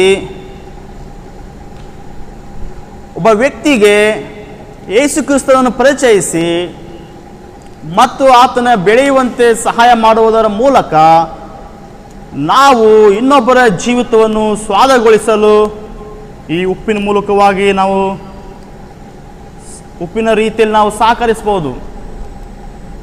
ಉಪ್ಪು ಯಾವ ರೀತಿ ಒಂದು ಅಡಿಗೆಗೆ ಪದಾರ್ಥ ರುಚಿ ಕೊಡ್ತದೋ ಅದೇ ರೀತಿ ನಾವು ಯೇಸು ಕ್ರಿಸ್ತನ ಬಗ್ಗೆ ಇನ್ನೊಬ್ಬ ವ್ಯಕ್ತಿ ಹೇಳುವಾಗ ಆತನ ಜೀವಿತ ಸ್ವಾದ ಬರುತ್ತೆ, ರುಚಿ ಬರುತ್ತೆ ಪ್ರಿಯರೇ. ಕಹಿಯಾದ ಜನರ ಜೀವಿತವನ್ನು, ಮುರಿದೋದ ಜೀವಿತವನ್ನು ನಾವು ಯೇಸು ಕ್ರಿಸ್ತನ ಬಗ್ಗೆ ಹೇಳುವಾಗ ಪುನಃ ಆತನ ಜೀವಿತ ಕಟ್ಟಲ್ಪಡ್ತದೆ. ಉದಾಹರಣೆಗೆ ನನ್ನ ಜೀವಿತ ಪಾಪದಲ್ಲಿ ನನ್ನ ಜೀವಿತ ಮುಳುಗಿತ್ತು, ಲೋಕದ ರೀತಿಯಲ್ಲಿ ನಾನು ಬಿದ್ದೋಗಿದೆ, ಅನೇಕ ದುಶ್ಚಟಗಳಿಂದ ನಾನು ಬಿದ್ದೋಗಿರುವಾಗ, ಮೂಢನಂಬಿಕೆ ಅನೇಕ ಪಾಪದಲ್ಲಿ ನಾನು ಬಿದ್ದೋಗಿರುವಾಗ ಯಾರೋ ನನಗೆ ಯೇಸು ಕ್ರಿಸ್ತನ ಪರಿಚಯಿಸಿದರು. ಯೇಸು ಕ್ರಿಸ್ತನ ಪರಿಚಯಿಸಿದಾಗ ನನ್ನ ಬಾಳು ರುಚಿ ಆಯಿತು. ಉಪ್ಪು ಯಾವ ರೀತಿ ಜೀವನಕ್ಕೆ ಅದು ಊಟಕ್ಕೆ ಯಾವ ಅರ್ಥ ಕೊಡ್ತದೋ, ರುಚಿ ಆಗುತ್ತೋ, ಅದೇ ರೀತಿ ಯೇಸು ಕ್ರಿಸ್ತನ ಬಗ್ಗೆ ಇನ್ನೊಬ್ಬರನ್ನ ಪರಿಚಯಿಸುವಾಗ ಅವ್ರ ಜೀವಿತ ಸಹ ಬದಲಾಗ್ತಿದೆ ಪ್ರೇರೆ. ಹಂಗಾಗಿ ನಾವೇನು ಮಾಡ್ಬೋದಂದರೆ ನಮ್ಮ ಮಾತು, ಜೀವನ ಶೈಲಿಯ ಮೂಲಕ ನಾವು ಇನ್ನೊಬ್ಬರನ್ನು ದೇವರು ನಡೆಸೋಣ. ಯೇಸು ಕ್ರಿಸ್ತನ ನಾವು ಪರಿಚಯಿಸೋಣ. ಯೇಸು ಕ್ರಿಸ್ತನ ಪರಿಚಯಿಸುವಾಗ ಅವ್ರ ಜೀವಿತ, ಕಹಿಯಾದ ಜೀವಿತ ಸ್ವಾದ ಬರುತ್ತೆ ಪ್ರಿಯರೇ, ರುಚಿ ಬರುತ್ತೆ. ಉಪ್ಪು ಆಹಾರಕ್ಕೆ ಯಾವ ರೀತಿ ಅರ್ಥ ಕೊಡ್ತದೋ ಅದೇ ರೀತಿ ಯೇಸು ಕ್ರಿಸ್ತನನ್ನು ನಾವು ಇತರರನ್ನು ಪರಿಚಯಿಸುವಾಗ ಅವರ ಜೀವಿತ ಬಹಳ ಉತ್ತಮವಾಗಿರುತ್ತದೆ. ಮತ್ತು ಉಪ್ಪನ್ನು ದೇವರೇ ಇಲ್ಲಿ ವಾಕ್ಯ ಓದ್ಕೊಂಡಿವಿ, ಉಪ್ಪು ಸಪ್ಪೆಯಾದರೆ ಜನರು ಅದನ್ನು ಬಿಸಾಡ್ತಾರೆ, ಕಾಲಲ್ಲಿ ತುಳಿತಾರೆ. ಆ ಥರ ಇನ್ನಿತರ ರುಚಿ ಬಂದಿತ್ತೆಂಬ ದೇವರ ವಾಕ್ಯ ಬರೆಯಲ್ಪಟ್ಟಿದೆ. ದೇವರು ನಮ್ಮ ಜೀವಿತ ಉಪ್ಪಾಗಿಟ್ಟಿದ್ದಾನೆ. ನಾವು ಉಪ್ಪಿನ ರೀತಿ ನಮ್ಮ ಜೀವಿತ ಇಲ್ಲಾಂದರೆ ಅದು ಉಪಯೋಗ ಇಲ್ಲ. ಹಂಗಾಗಿ ಪ್ರಿಯರೇ, ಈ ಲೋಕದಲ್ಲಿ ನಮ್ಮ ಜೀವಿತ ಭಾಳ ಪ್ರಾಮುಖ್ಯವಾದದ್ದು. ನಾವು ಪ್ರಜ್ಞೆಯುಳ್ಳವರಾಗಿ ಜೀವಿಸೋಣ. ದೇವರೊಂದಿಗೆ ಒಂದು ಸರಿಯಾದ ಸಂಬಂಧದ ಮೂಲಕ ಜೀವನದಲ್ಲಿನ ಅರ್ಥವನ್ನು ಕೊಡಲು ನಾವು ನಮ್ಮ ಜೀವಿತ ಮೂಲಕವಾಗಿ ಅರ್ಥವನ್ನು ಅದರ ಅರ್ಥವನ್ನು ತಿಳಿಸಲು ಮತ್ತು ಇತರರಿಗೆ ನಾವು ಯೇಸು ಕ್ರಿಸ್ತನ ಬಗ್ಗೆ ನಾವು ಹಂಚಲು, ಅವರಿಗೆ ಸಹಾಯ ಮಾಡಲು ಉಪ್ಪು ಯಾವ ರೀತಿ ಒಂದು ಕೇಂದ್ರವಾಗಿದೆ, ಅದೇ ರೀತಿ ನಮ್ಮ ಜೀವಿತ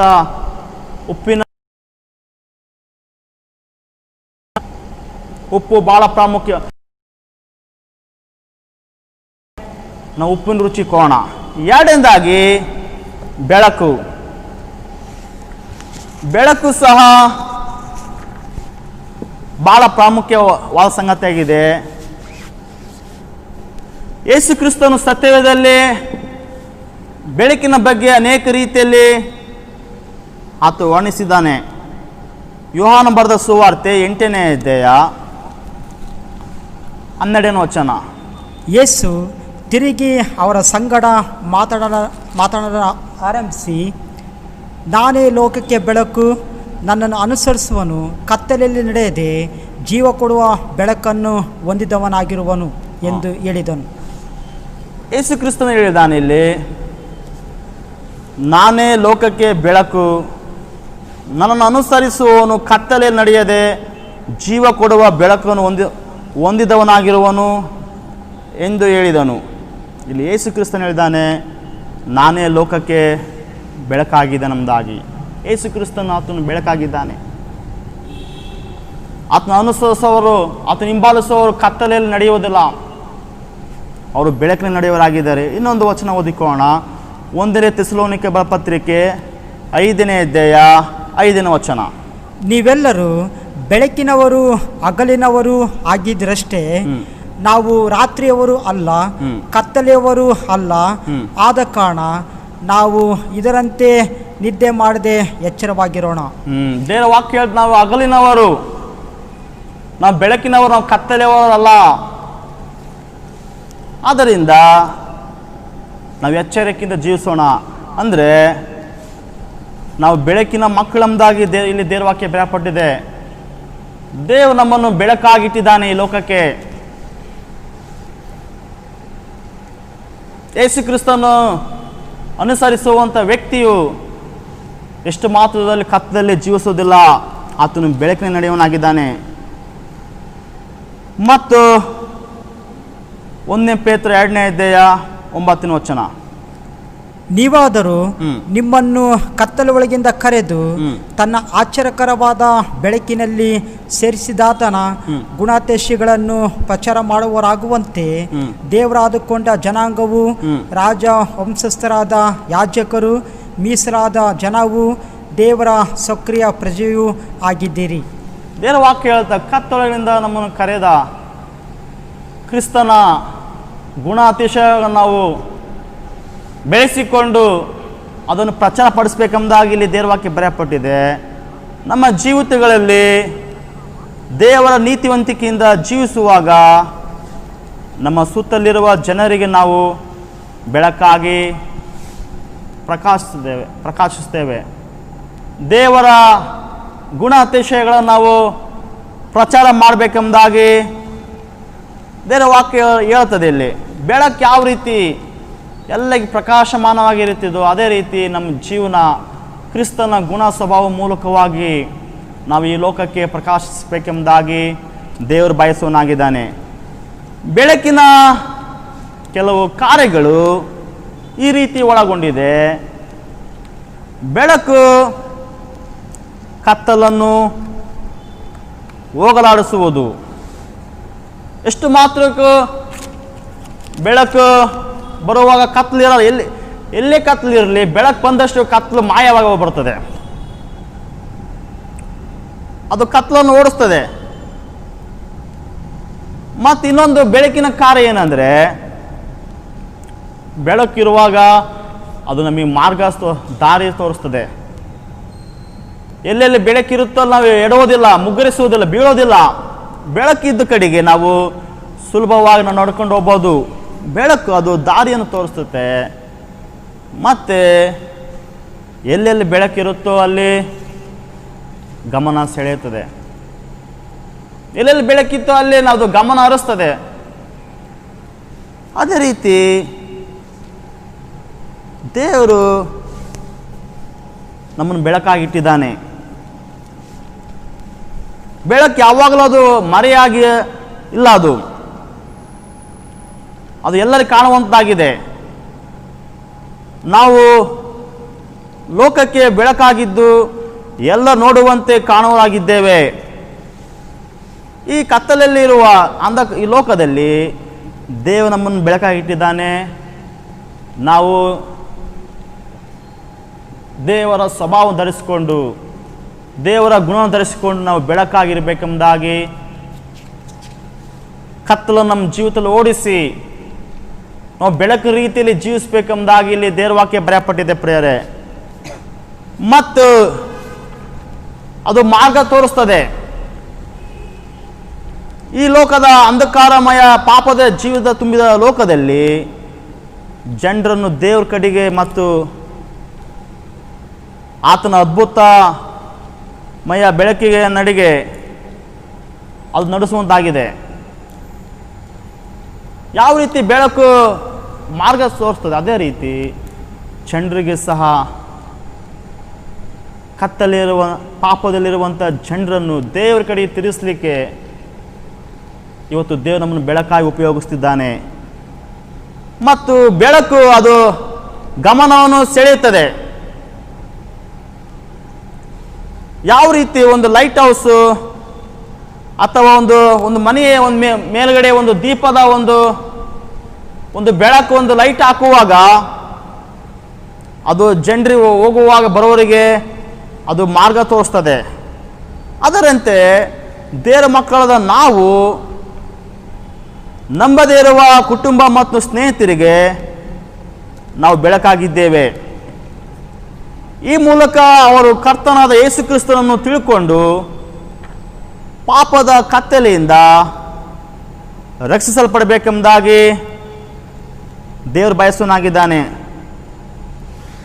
ನಾವು ಕ್ರಿಸ್ತನ ಕಡೆಗೆ ಜನರು ನಡೆಸುವ ಒಂದು ಆಕರ್ಷಿಸುವಂಥ ಬೆಳಕಾಗಿದ್ದೇವೆ. ಸೊ ಹಂಗಾಗಿ ನಾವು ಬೆಳಕಾಗಿರ್ಬೇಕೆಂಬುದಾಗಿ ದೇವರು ಬಯಸ್ತಾನೆ. ಇನ್ನೊಂದು ವಚನ ಓದಿಕೊಳ್ಳೋಣ. ಮತ್ತಾಯ ಬರೆದ ಸುವಾರ್ತೆ 5ನೇ ಅಧ್ಯಾಯ 16ನೇ ವಚನ. ಆಗ ಅದು ಮನೆಯಲ್ಲೇ ಇರುವರೆಲ್ಲರಿಗೂ ಬೆಳಕು ಕೊಡುವುದು. ಅದರಂತೆ ನಿಮ್ಮ ಬೆಳಕು ಜನರ ಮುಂದೆ ಪ್ರಕಾಶಿಸಲಿ. ಹೀಗಾದರೆ ಅವರು ನಿಮ್ಮ ಒಳ್ಳೆಯ ಕ್ರಿಯೆಗಳನ್ನು ನೋಡಿ ಪರಲೋಕದಲ್ಲಿರುವ ನಿಮ್ಮ ತಂದೆಯನ್ನು ಕೊಂಡಾಡುವರು. ಅದು ಯಾವ ರೀತಿ ಮನೆಯಲ್ಲಿರುವಂಥ ಜನರಿಗೆ ಅದು ಬೆಳಕು ಕೊಡುತ್ತದೋ, ದೇವರ ವಾಕ್ಯ ಹೇಳುತ್ತೆ, ನಿಮ್ಮ ಬೆಳಕು ಜನರ ಮುಂದೆ ಪ್ರಕಾಶಿಸಲಿ. ಇದ್ರ ಮೂಲಕವಾಗಿ ನಿಮ್ಮ ಒಳ್ಳೆಯ ಕ್ರಿಯೆಗಳು ನೋಡಿ ಜನರು ಪರಲೋಕದಲ್ಲಿರುವ ನಿಮ್ಮ ತಂದೆಯನ್ನು ಕೊಂಡಾಡುವರೆಂಬುದಾಗಿ. ಪ್ರಿಯರೇ, ದೇವರು ನಮ್ಮನ್ನು ಬೆಳಕಾಗಿಟ್ಟಿದ್ದಾನೆ. ಈ ಕತ್ತಲಿರುವಂಥ ಲೋಕದಲ್ಲಿ ನಮ್ಮನ್ನು ಬೆಳಕಾಗಿಟ್ಟಿದ್ದಾನೆ. ಪಾಪದಲ್ಲಿರುವಂಥ ಲೋಕದಲ್ಲಿ ನಾವು ಕ್ರಿಸ್ತನಾಗಿ ಜೀವಿಸುವಂಥ ಬೆಳಕಾಗಿದ್ದೇವೆ. ನೀತಿವಂತರಾಗಿ ಜೀವಿಸುವಂಥ ಬೆಳಕಾಗಿದ್ದೇವೆ. ಬೆಳಕು ಮಾರ್ಗದರ್ಶಿಸುವ ರೀತಿಯಲ್ಲಿ ನಾವು ಜನರನ್ನು, ಕತ್ತಲಿರುವಂಥ ಜನರನ್ನು ಕ್ರಿಸ್ತನ ಕಡೆ ನಡೆಸುವಂಥ ಬೆಳಕಾಗಿದ್ದೇವೆ. ಮತ್ತು ಬೆಳಕು ಅದು ಗಮನ ಸೆಳೆಯುತ್ತಿದೆ ಪ್ರಿಯರೇ. ನಾವು ಜನರನ್ನು ಕ್ರಿಸ್ತನ ಕಡೆ ನಾವು ನಮ್ಮ ಕ್ರಿಯೆಗಳ ಮೂಲಕವಾಗಿ, ದೇವರ ವಾಕ್ಯ ಹೇಳ್ತಿದೆ, ನಿಮ್ಮ ಒಳ್ಳೆಯ ಕ್ರಿಯೆಗಳ ಮೂಲಕವಾಗಿ ಪರಲೋಕ ನಿಮ್ಮ ತಂದೆಯನ್ನು ಕೊಂಡಾಡುವರೆಂಬುದಾಗಿ ನಾವು ಒಳ್ಳೆಯ ಕ್ರಿಯೆಗಳನ್ನು ಧರಿಸ್ಕೊಳ್ಳೋಣ. ನಾವು ದೇವರಿಗೆ ನಾವು ಮಹಿಮೆ ತರೋಣ. ಸೊ ಈ ಲೋಕದಲ್ಲಿ ಜೀವಿಸುವಾಗ ನಮ್ಮ ಜವಾಬ್ದಾರಿಗಳು ನಾವು ಬೆಳಕಾಗಿರ್ಬೇಕು, ನಾವು ಉಪ್ಪಾಗಿರ್ಬೇಕೆಂಬುದಾಗಿ ನಾವು ಕಲಿತಿದ್ದೇವೆ ಮತ್ತು ನಾವು ಬೆಳಕಾಗಿರ್ಬೇಕೆಂಬುದಾಗಿ. ಅದಕ್ಕಾಗಿ ಸ್ವಾಮಿ ನೀವು ಲೋಕಕ್ಕೆ ಉಪ್ಪಾಗಿದ್ದೀರಿ, ನೀವು ಬೆಳಕಾಗಿದ್ದೀರಿ ಎಂಬುದಾಗಿ. ನಾವು ಉಪ್ಪಿನ ರೀತಿಯಲ್ಲಿ ನಮ್ಮ ಜೀವನ ನಾವು ವ್ಯಕ್ತಪಡಿಸೋಣ, ಬೆಳಕಿನ ರೀತಿಯಲ್ಲಿ ನಮ್ಮ ಜೀವನ ವ್ಯಕ್ತಪಡಿಸೋಣ. ಮತ್ತು ಇನ್ನೂ ಕೆಲವು ಸಂಗತಿ ನಾವು ಕಲಿಯೋದಾಗಿರೋಣ. ಈ ಲೋಕದಲ್ಲಿ ಜೀವಿಸುವಾಗ ಕೆಲವೊಂದು ಮೀಡಿಯಾ ಮಾಧ್ಯಮಗಳು ಮತ್ತು ಅವು ನಮ್ಮ ಜೀವನ ಶೈಲಿಗೆ ಅಂಟಿಕೊಂಡಿವೆ. ಈ ಲೋಕದಲ್ಲಿ ಮಾಧ್ಯಮ ಮತ್ತು ಮನೋರಂಜನಾ ಕೆಲವೊಂದು ಸಂಗತಿಗಳು ಬಹಳ ಬೆಳೆದು ನಿಂತಿದೆ. ದೇವರಿಗೆ ಸ್ತೋತ್ರ. ಹೊಸ ಹೊಸ ತಂತ್ರಜ್ಞಾನಕ್ಕಾಗಿ ನಾವು ದೇವರಿಗೆ ಸ್ತೋತ್ರ ಸಲ್ಲಿಸೋಣ. ಆದರೆ ಕೆಲವೊಂದು ಮಾಧ್ಯಮಗಳು ಮತ್ತು ಮನೋರಂಜನೆ, ಎಂಟರ್ಟೈನ್ಮೆಂಟು ಮತ್ತು ಮೀಡಿಯಾಗಳು ಈ ಲೋಕದಲ್ಲಿರುವಾಗ ನಾವು ಭಾಳ ಎಚ್ಚರಿಕೆಯಿಂದ ನಾವು ಜೀವಿಸಬೇಕು.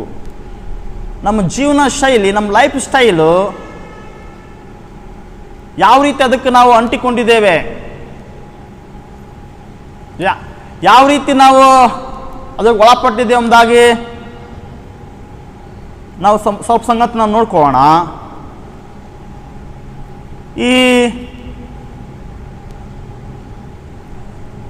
ಈ ಮಾಧ್ಯಮಗಳು ಮತ್ತು ಮನೋರಂಜನಾ ಸಂಗತಿಗಳು ಕೆಲವೊಂದು ಸರಿ ನಮ್ಮನ್ನು ಸಕಾರಾತ್ಮಕವಾಗಿ ನಡೆಸ್ತವೆ, ನಕಾರಾತ್ಮಕ ಸಹ ನಡೆಸ್ತವೆ. ಮತ್ತು ಇವು ಅನೇಕರು ಲೌಕಿಕ ಜೀವನ ಶೈಲಿಯನ್ನು ಅಳವಡಿಸಿಕೊಳ್ಳಲು ಮತ್ತು ಇದರ ಮೌಲ್ಯಕ್ಕೆ, ತತ್ವಗಳಿಗೆ ಒಳಪಟ್ಟಿದ್ದಾರೆ. ಇವತ್ತು ಇದನ್ನು ನೋಡುವಾಗ ಮಾಧ್ಯಮಗಳು ಮತ್ತು ಮನೋರಂಜನಾ ಕಾರ್ಯಕ್ರಮಗಳು, ಅನೇಕ ಸಂಗತಿಗಳು ನೋಡುವಾಗ ಹೆಚ್ಚಾಗಿ ಅವು ಹಿಂಸೆಯಿಂದ ಕೂಡಿದೆ, ಲೈಂಗಿಕತೆಯನ್ನು ಕೂಡಿದೆ ಮತ್ತು ಅನೇಕ ಅಹಿತಕರವಾದ ಘಟನೆಗಳಿಂದ ಕೂಡಿದ್ದೇವೆ. ಇದು ನೋಡುವಾಗ, ವೀಕ್ಷಿಸುವಾಗ, ಇದರಲ್ಲಿ ನಮ್ಮನ್ನು ತೊಡಗಿಸಿಕೊಳ್ಳುವಾಗ ಕೆಲವೊಂದು ಸರಿ ನಾವು ಸಹ ಇದಕ್ಕೆ ಒಳಪಟ್ಟು ನಮ್ಮ ಮನಸ್ಸುಗಳಲ್ಲಿ, ಹೃದಯಗಳ ಕೆಟ್ಟ ಆಲೋಚನೆಗಳು ಬಿತ್ತುತ್ತವೆ ಮತ್ತು ಹೊರಗೆ ನಾವು ಒಳಗಾದ ಸಂಗತಿ, ಹೊರಗಡೆ ನಾವು ಪಾಪ ಮಾಡಲಿಕ್ಕೆ ಅದು ನಮ್ಮನ್ನು ಪ್ರೇರೇಪಿಸ್ತದೆ. ಈ ಮಾಧ್ಯಮ ಮತ್ತು ಮನೋರಂಜನೆ ಈ ಲೋಕದಲ್ಲಿರುವಾಗ ಅದರಲ್ಲಿ ಕೆಲವು ಸಂಗತಿಗಳು ನಮ್ಮನ್ನು ಯಾವ ರೀತಿ ನಮ್ಮನ್ನು ಮುಳುಗಿಸ್ತವೆ, ಯಾವ ರೀತಿ ನಾವು ಅಂಟಿಕೊಂಡಿದ್ದೇವೆ, ಕೆಲವು ಸಂಗತಿ ನಾವು ಕಲಿಯೋಣ. ಮೊದಲನೇದಾಗಿ ಇಂಟರ್ನೆಟ್, ಅಂತರ್ಜಾಲ. ಈ ಲೋಕದಲ್ಲಿ ಅಂತರ್ಜಾಲವು ಒಂದು ವಿಶಾಲವಾದ ಜಾಗತಿಕ ಅಂತ ಜಾಲವನ್ನು ಹೊಂದಿರೋ ಒಂದು ಮಾಧ್ಯಮವಾಗಿದೆ. ನಾವು ಈ ಒಂದು ಇಂಟರ್ನೆಟ್, ಅದರೊಂದಿಗೆ ನಾವು ಸಂಪರ್ಕಿಸ್ತೇವೆ, ಕೆಲಸ ಮಾಡ್ತೇವೆ, ಅದ್ರ ಜೊತೆ ಆಡ್ತೇವೆ. ಇದು ಒಳ್ಳೆಯ ಸಾಧನವಾಗಿದೆ. ಅದೇ ರೀತಿ ನಮ್ಮ ಆತ್ಮಿಕ ಜೀವಿತ ನಷ್ಟವಾಗೋ ಮಟ್ಟಿಗೆ ನಾವು ಅದರಲ್ಲಿ ನಾವು ದಾಸರಾಗಿದ್ದೇವೆ. ಇವತ್ತು ಇಂಟರ್ನೆಟ್ ಇರೋದು ಒಳ್ಳೆಯದು. ಅದರಿಂದ ಒಳ್ಳೆಯ ಸಂಗತಿ ನಾವು ಕಲಿಬೋದು, ಕೇಳ್ಬೋದು, ನೋಡ್ಬೋದು. ಎಷ್ಟು ಒಳ್ಳೆಯದಿದೆಯೋ ಅಷ್ಟು ಸಹ ಕೆಟ್ಟದ್ದು ಸಹ ಇದೆ.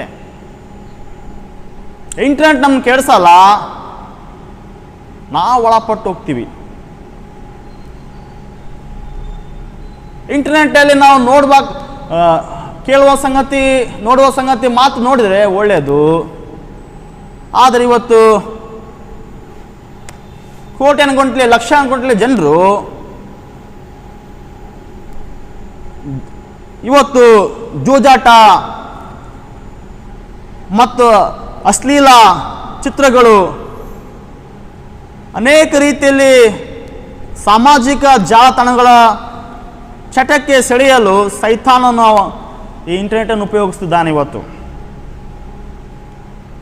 ಅನೇಕರು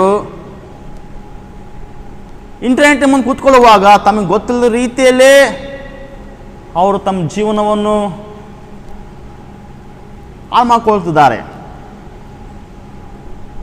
ಆದ್ದರಿಂದ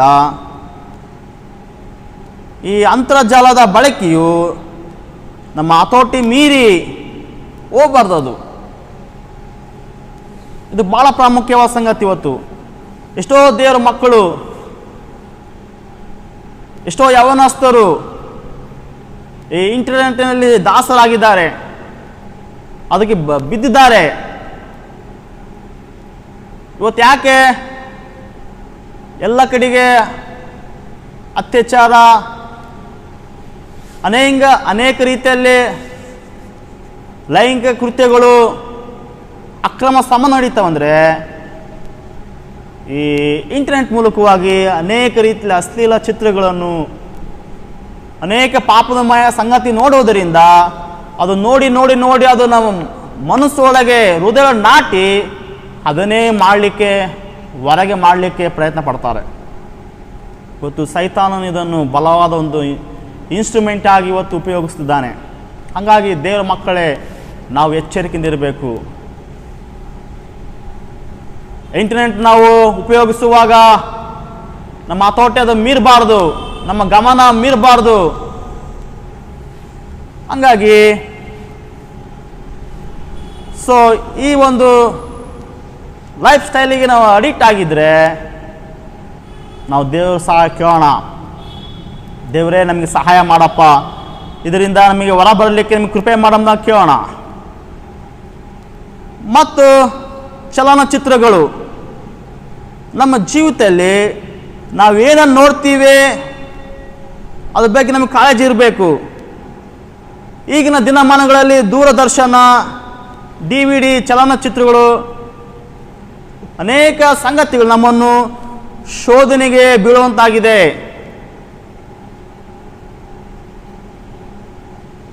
ಯಾರೋ ಬೀಳಕ್ಕಾಗಲ್ಲ, ನಾನು ನೋಡ್ತೀನಿ, ಅದು ನಾನು ಬೀಳಲ್ಲ, ನಾನು ಅದರಲ್ಲಿ ಅಂತ ಯಾರೋ ಬೀಳಕ್ಕಾಗಲ್ಲ. ನಾವು ನೋಡ್ತಾ ನೋಡ್ತಾ ನೋಡ್ತಾ ನೋಡ್ತಾ ನೋಡ್ತಾ ಅದರೊಳಗೆ ನಾವು ಬಿದ್ದುಬಿಡ್ತೀವಿ. ನಾವು ಅದರ ಮೌಲ್ಯಕ್ಕೆ, ಅದರ ತತ್ವಕ್ಕೆ ಬಿದ್ದುಬಿಡ್ತೀವಿ. ಹಂಗಾಗಿ ನಮ್ಮ ಜೀವಿತ ನಾವು ಜಾಗ್ರತೆ ವಹಿಸ್ಬೇಕು. ನಾವು ಚಲನಚಿತ್ರಗಳು, ಕೆಲವು ದೇವ್ರ ಮಕ್ಕಳು ಹೇಳ್ತಾರೆ ತಪ್ಪೇನಿಲ್ಲ, ನಾವು ನೋಡ್ಬೋದು ಚಿತ್ರ. ಎಷ್ಟೋ ದೇವ್ರ ಮಕ್ಕಳು ಮನೆ ಹೋದಾಗ ಎಷ್ಟೋ ಜನ ಫಿಲಮ್ ಹಾಕಿ ನೋಡ್ತಾ ಇರ್ತಾರೆ. ನಾನು ನೋಡಿದ್ದೀನಿ. ಅವ್ರು ನನಗೆ ಅಂತಾರೆ, ನೀನು ಇನ್ನೂ ಬೆಳೆದಿಲ್ಲ ಅಂತಾರೆ ಅವ್ರು ನನಗೆ. ಎಷ್ಟೋ ನಾನು ಮನೆ ದೇವ್ರ ಮಕ್ಕಳು ಪ್ರೇ ಮಾಡೋದಾಗ ಅವರು ಹಿಂದಿ ಫಿಲಮ್ಗಳು, ಕೆಲವು ಏನೋ ಫಿಲಮ್ ನೋಡ್ತಾ ಇರ್ತಾರೆ. ನಾನು ಹೋಗುವಾಗ ಅವರು ನಗ್ತಾರೆ. ನಾನು ನೋಡಿ ಅವರು, ನಾನು ಬ್ರದರ್ ನೋಡಬಾರ್ದು ಅಂತ ನಾನು ಅಂದ್ರೆ ಅವರು, ಇಲ್ಲ ನೀನು ಬೆಳೆದಿಲ್ಲ ಅಂತ ಅಂತಾರೆ ನನಗೆ ಅವರು. ಪ್ರೇರೆ, ನೀನು ರಕ್ಷಣೆ ಹೊಂದ್ಕೊಂಡು ದೇವರು ಜೀವಿಸುವಾಗ ನೀನು ಹಳೆ ಸ್ವಭಾವಕ್ಕೆ ಸತ್ತಿದೀಯಾ? ನೀನು ಹಳೆ ಸ್ವಭಾವಕ್ಕೆ ಸತ್ತಿದೀಯಾ? ನೀನು ಹೊಸಬನಾಗಿದ್ದೀಯಾ?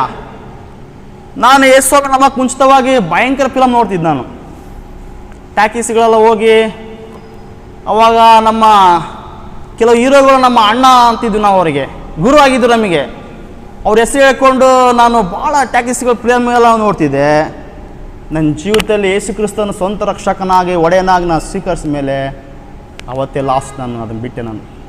ನಾನು ದೇವ್ರು ನಂಬ್ಕೊಂಡು ರಕ್ಷಣೆ ಬೆಳೆದ ಮೇಲೆ ನಾನು ಟ್ಯಾಕ್ಸಿ ಹೋಗೋದು ನಿಲ್ಲಿಸಿದೆ, ಫಿಲಮ್ ನೋಡೋದು ನಿಲ್ಲಿಸಿದೆ. ಪ್ರಿಯರೇ, ದೇವರ ಭಯ ನಮಗೆ ಇಂಪಾರ್ಟೆಂಟು. ದೇವರ ಭಯ ನಮ್ಮಲ್ಲಿ ಇಂಪಾರ್ಟೆಂಟು. ಫಿಲಮ್ ಟ್ಯಾಕ್ಸಲ್ಲಿ ನಮ್ಮ ಚಿಕ್ಕಪ್ಪರು ಕೆಲಸ ಮಾಡ್ತಾರಲ್ಲಿ. ಆ ದಿನಗಳಲ್ಲಿ ನಾನು ಹೋಗುವ ಫ್ರೀ ಟಿಕೆಟ್ ನನಗೆ, ನಾನು ರಕ್ಷಣೆ ಹೊಂದ್ಕೊಂಡ ಮೇಲೆ ಅವ್ರು ಕರೀತ ಬಾ, ಯಾವುದೋ ಹೊಸ ಫಿಲಮ್ ಬಿದ್ದರೂ ಸಹ ನೀನು ಬೇಗ ಬಾ ಅಂತ ಕರಿತಿದ್ರು. ಅದು ನಾನು ಹೋಗಲಿಲ್ಲ. ಕಾರಣ ಏನಂದರೆ ನನ್ನ ಜೀವಿತದಲ್ಲಿ ಕ್ರಿಸ್ತನು ಬಂದ. ಇವತ್ತು ನಾವು ಲೌಕಿಕ ಚಿತ್ರ ನೋಡುವಾಗ ಅದಕ್ಕೆ ನಾವು ದಾಸರಾಗ್ತೀವಿ.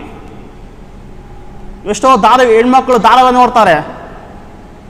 ನಾನು ಈ ಬಂದ ಸುದ್ದಿ ವಿಚಾರ ಏನದು ನಾನು ಅಂದ್ಕೊಂಡೆ, ಕೆಲವು ಹೆಣ್ಮಕ್ಳು ಟೈಮ್ ಪಾಸ್ ಮಾಡ್ಲಿಕ್ಕೆ ಧಾರಾವಾಹಿ ನೋಡ್ತಾ ನಾನು ತಿಳ್ಕೊಂಡೆ. ಆದರೆ ನನಗೆ ಗೊತ್ತಾಗಿ ಸಂಗತಿ ಗೊತ್ತಾ, ಧಾರಾವಾಹಿಗಳು ಯಾಕೆ ನೋಡ್ತಾ ಗೊತ್ತಾ? ಹೆಣ್ಮಕ್ಳಲ್ಲ, ಆ ಧಾರಾವಾಹಿಯಲ್ಲಿ ಯಾವ ಸೀರೆ ಉಟ್ಕೊಂಡಿರ್ತಾರೆ ಅವ್ರು ಹೆಂಗೆ ಸ್ಟೈಲಿಶಲ್ಲಿ ಇರ್ತಾರೆ.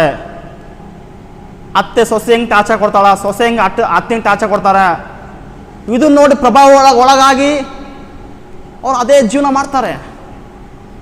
ಸೊ ಚಲನಚಿತ್ರಗಳು ಅದು ನಮ್ಮನ್ನು ಆತ್ಮಿಕ ಬಲನ ಮಾಡ್ತವೆ. ಮತ್ತು ಮೂರನೇದಾಗಿ ಕೆಲವು ಪುಸ್ತಕಗಳು ಸಹ ಈಗ ದಿನಮಾನಗಳಲ್ಲಿ ಮಾರುಕಟ್ಟೆಯಲ್ಲಿ ಯೌವನಸ್ಥರಿಂದ ಹಿಡಿದು ಹಿರಿಯರವರೆಗೆ ಎಲ್ಲ ರೀತಿ ಪುಸ್ತಕ ಸಿಗ್ತವೆ. ಕಾದಂಬರಿಗಳು ಅನೇಕ ಪುಸ್ತಕ ಸಿಗ್ತವೆ. ಆದರೆ ನಾವು ಭಾಳ ಜಾಗೃತಿಯಿಂದ ಇರಬೇಕು ಪ್ರಿಯರೇ. ನಾವು ಏನೇ ನೋಡಿದರೂ ಅಥವಾ ಏನೇ ಓದಿದರೂ ನಮ್ಮ ಮನಸ್ಸು ಮತ್ತು ಹಾಗೆ ನಮ್ಮ ಸ್ವಭಾವ ಮೇಲೆ ಅದು ಪರಿಣಾಮ ಬೀರುತ್ತದೆ. ಆದ್ದರಿಂದ ಕೆಲವು ಆಯ್ದುಕೊಂಡ ಸಂಗತಿಗಳು ಅಷ್ಟೇ ಓದಬೇಕಾಗಿದೆ. ಎಲ್ಲ ಪುಸ್ತಕಗಳನ್ನು ಓದೋಕ್ಕಾಲ. ನನ್ನ ದೇವರ ಮಕ್ಕಳು ಆತ್ಮಿಕ ಪುಸ್ತಕ ಓದೋಣ. ನಾನು ಸೇವೆ ಬರಲಿಕ್ಕೆ ಇನ್ನೊಂದು ಮುಖ್ಯವಾದ ಕಾರಣ ಏನಂದರೆ, ನಾನು ರಕ್ಷಣೆ ನಂಬ್ಕೊಂಡು 1 ವರ್ಷ ಆದಮೇಲೆ ಅನುದಿನ ಅಭಿವೃದ್ಧಿ ಪುಸ್ತಕ, ಆರ್ ಸ್ಟ್ಯಾನ್ಲಿ ಪುಸ್ತಕ, ಅದು ವರ್ಷ ಪೂರ್ತಿ ಪುಸ್ತಕ. ಅದು ದಿನ ಒಂದೊಂದು ಅಧ್ಯಾಯ ಓದಲಿಕ್ಕೆ ಪ್ರಾರಂಭ ಮಾಡಿದ್ದು. ನಾನು ದಿನ ಒಂದು ಅಧ್ಯಾಯ ಬರ್ತಿಲ್ಲ, ದಿನ ಒಂದು ಅಧ್ಯಾಯ ಧ್ಯಾನ ಅದು ಓದ್ತಾ ನಮ್ಮ ಮೈಂಡ್ ಮೆಚುರಿಟಿ ಆಯಿತು. ಕ್ರಿಸ್ತನ ಬಗ್ಗೆ ಜ್ಞಾನ ಬಂತು ನನಗೆ. ವರ್ಷ ಪೂರ್ತಿ ದಿನ ಒಂದು ಅಧ್ಯಾಯ ಸ್ಟಡಿ ಮಾಡ್ತಿದ್ದೇನೆ. ಅದನ್ನು ಪ್ರಿಯರೇ, ನಾವು ದೇವರ ಮಕ್ಕಳು ಆತ್ಮಿಕ ಪುಸ್ತಕ ಓದೋಣ. ದೇವರ ವಾಕ್ಯ ಜೊತೆಗೆ ದಿನ ಒಂದು ಆತ್ಮಿಕ ಪುಸ್ತಕ ನಾವು ಓದೋಣ, ತಿಳ್ಕೊಳ್ಳೋಣ, ನಾವು ದೇವರಲ್ಲಿ ಬೆಳೆಯೋಣ. ಇದು ನಾವು ಓದುವಾಗ ಬೆಳೆಯುವಾಗ ಇದು ನಾವು ಅಭಿವೃದ್ಧಿ ಆಗಲಿಕ್ಕೆ ಸಾಧ್ಯವಾಗ್ತಿದೆ. 4ನೇ ಸಂಗತಿ ಸಂಗೀತ ಮ್ಯೂಸಿಕ್ಕು. ಸಂಗೀತವನ್ನು ಕೇಳುವುದು ಅನೇಕರಿಗೆ ಅದು ಮೋಜು ತರ್ತದೆ ಮತ್ತು ವಿಶ್ರಾಂತಿ ಹೊಂದಲಿಕ್ಕೆ ಇದೊಂದು ಮಾರ್ಗವಾಗಿದೆ. ಎಲ್ಲ ರೀತಿಯ ಲೌಕಿಕ ಮೌಲ್ಯಗಳು ಈ ಸಂಗೀತದಲ್ಲಿ ಒಳಗೊಂಡಿದೆ, ಹಾಡಿನಲ್ಲಿ ವ್ಯಕ್ತಗೊಂಡಿದೆ. ಮತ್ತು ಈ ಲೋಕದ ಅನೇಕ ಹಾಡುಗಳದ, ಇವತ್ತು ಎಷ್ಟೋ ಹಾಡುಗಳಿದಾವೆ.